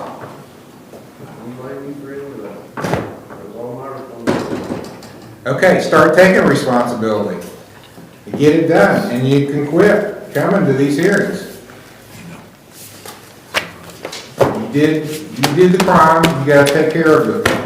January 17th is your next hearing.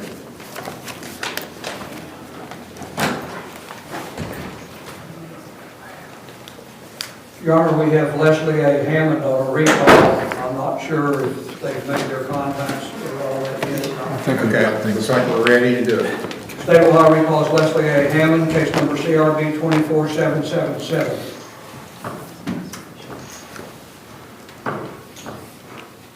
This is Mr. Smith's case, pre-trial.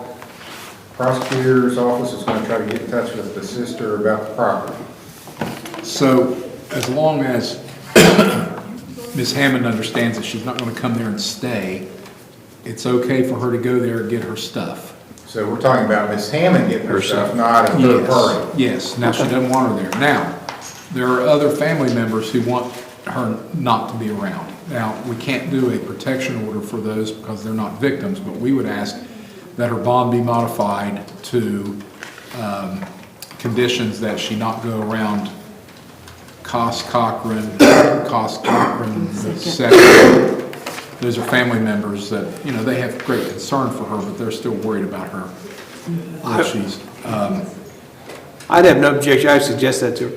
Did you hear what the prosecutor said,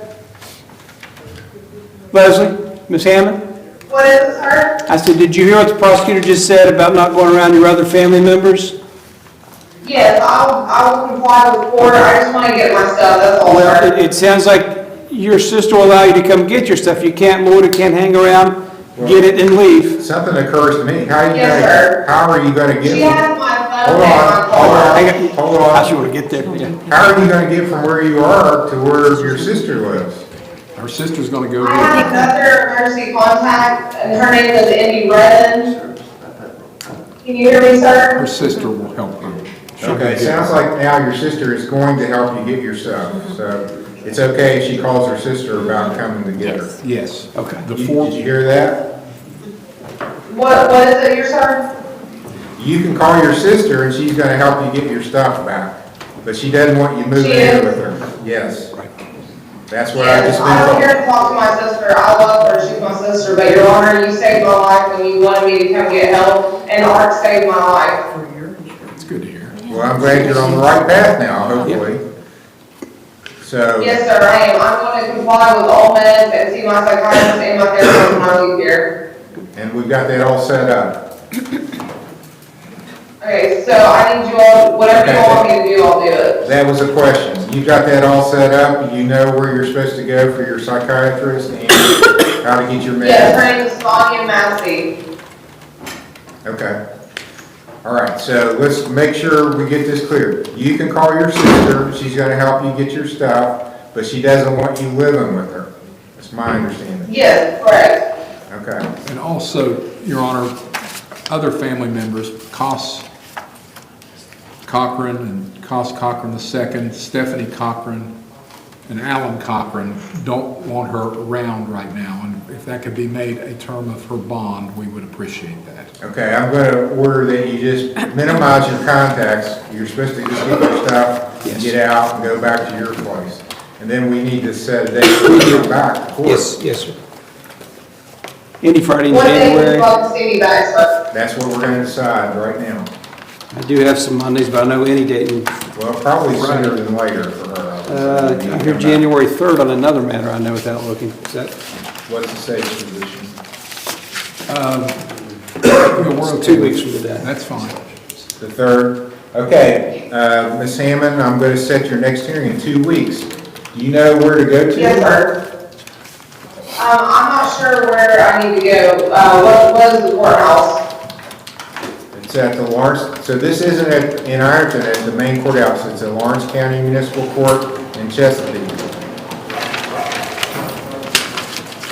Okay, I'm writing it down now. The Chesapeake on January 3rd, at what time, sir? 10 a.m. Do you have a, 10 a.m.? do you have a cell phone, or you will get your cell phone so I can call you? Can you give me a number? Sir, my sister has my cell phone, so I have to be nice to her or she might tear it up. Well, do you know the number to it, so I can call you to get a time we can talk before the 3rd? Yes, sir, yes, sir. What's that It's number? 606 Okay. 615 615, yes, 1022. 1022. Okay, I will call you. It's six, can I say it to you one more time just to be sure? Sure. It's 606-615-1022. That's what I've got. I'll be in touch before the 3rd. Thank you, sir. I'll call you. We'll talk. Okay, is there anything else I need to know, your judge? No. So I'm able to contact my sister to get my stuff back? Yes. But yeah, just get your stuff, keep your contact minimal. Keep it minimal? Yeah, Yes, just sir. get your stuff and move on, and we'll talk. Okay, thank you, sir. January 3rd is your next hearing. Yes, sir. Thank you, Judge. You're welcome. State of Ohio recalls Joseph Atkins, case number CRB 23-356, upon CRA 23-260, CRB 23-261.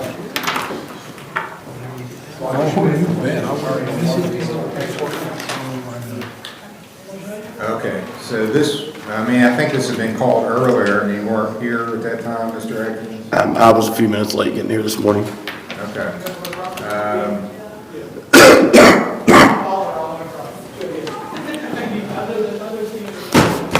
You've been,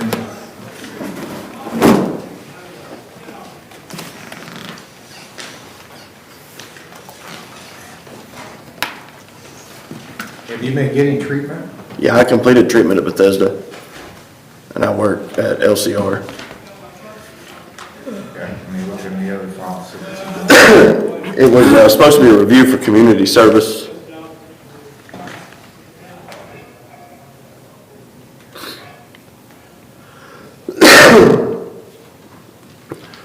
Okay, I do have a report in September saying you're about to graduate. He did graduate. Okay. Okay, you do have community service. And you did 6 hours November 27th. Yeah, then I got sick, and that's why I haven't got any more of it done. I'm still fighting bronchitis. Okay, so this should be on the review docket. Okay, I'll cancel the warrant.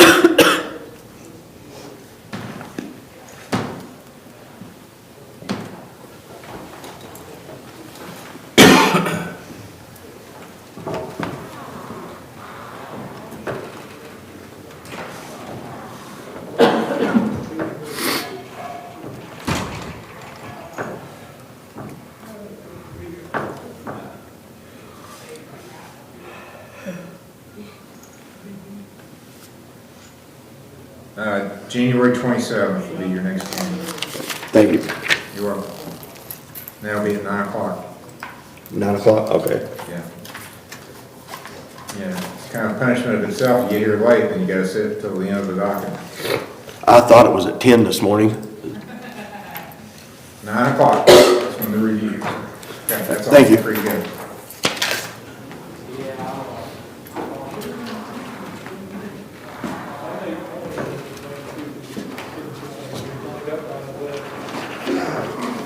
Your Honor, the only case we have left is Mr. James Sarton, but we don't have his urine screen results. He is in the restroom, Your Honor, doing urine screening at the moment.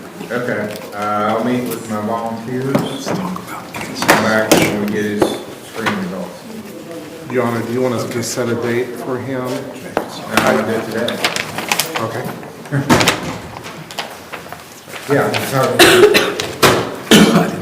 gonna take that long, is it? We'll meet with him and then I'll come back in. All right.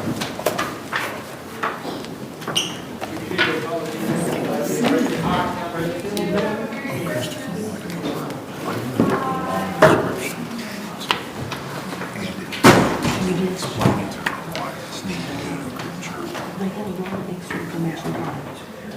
Yeah, it's a long story. I would like for you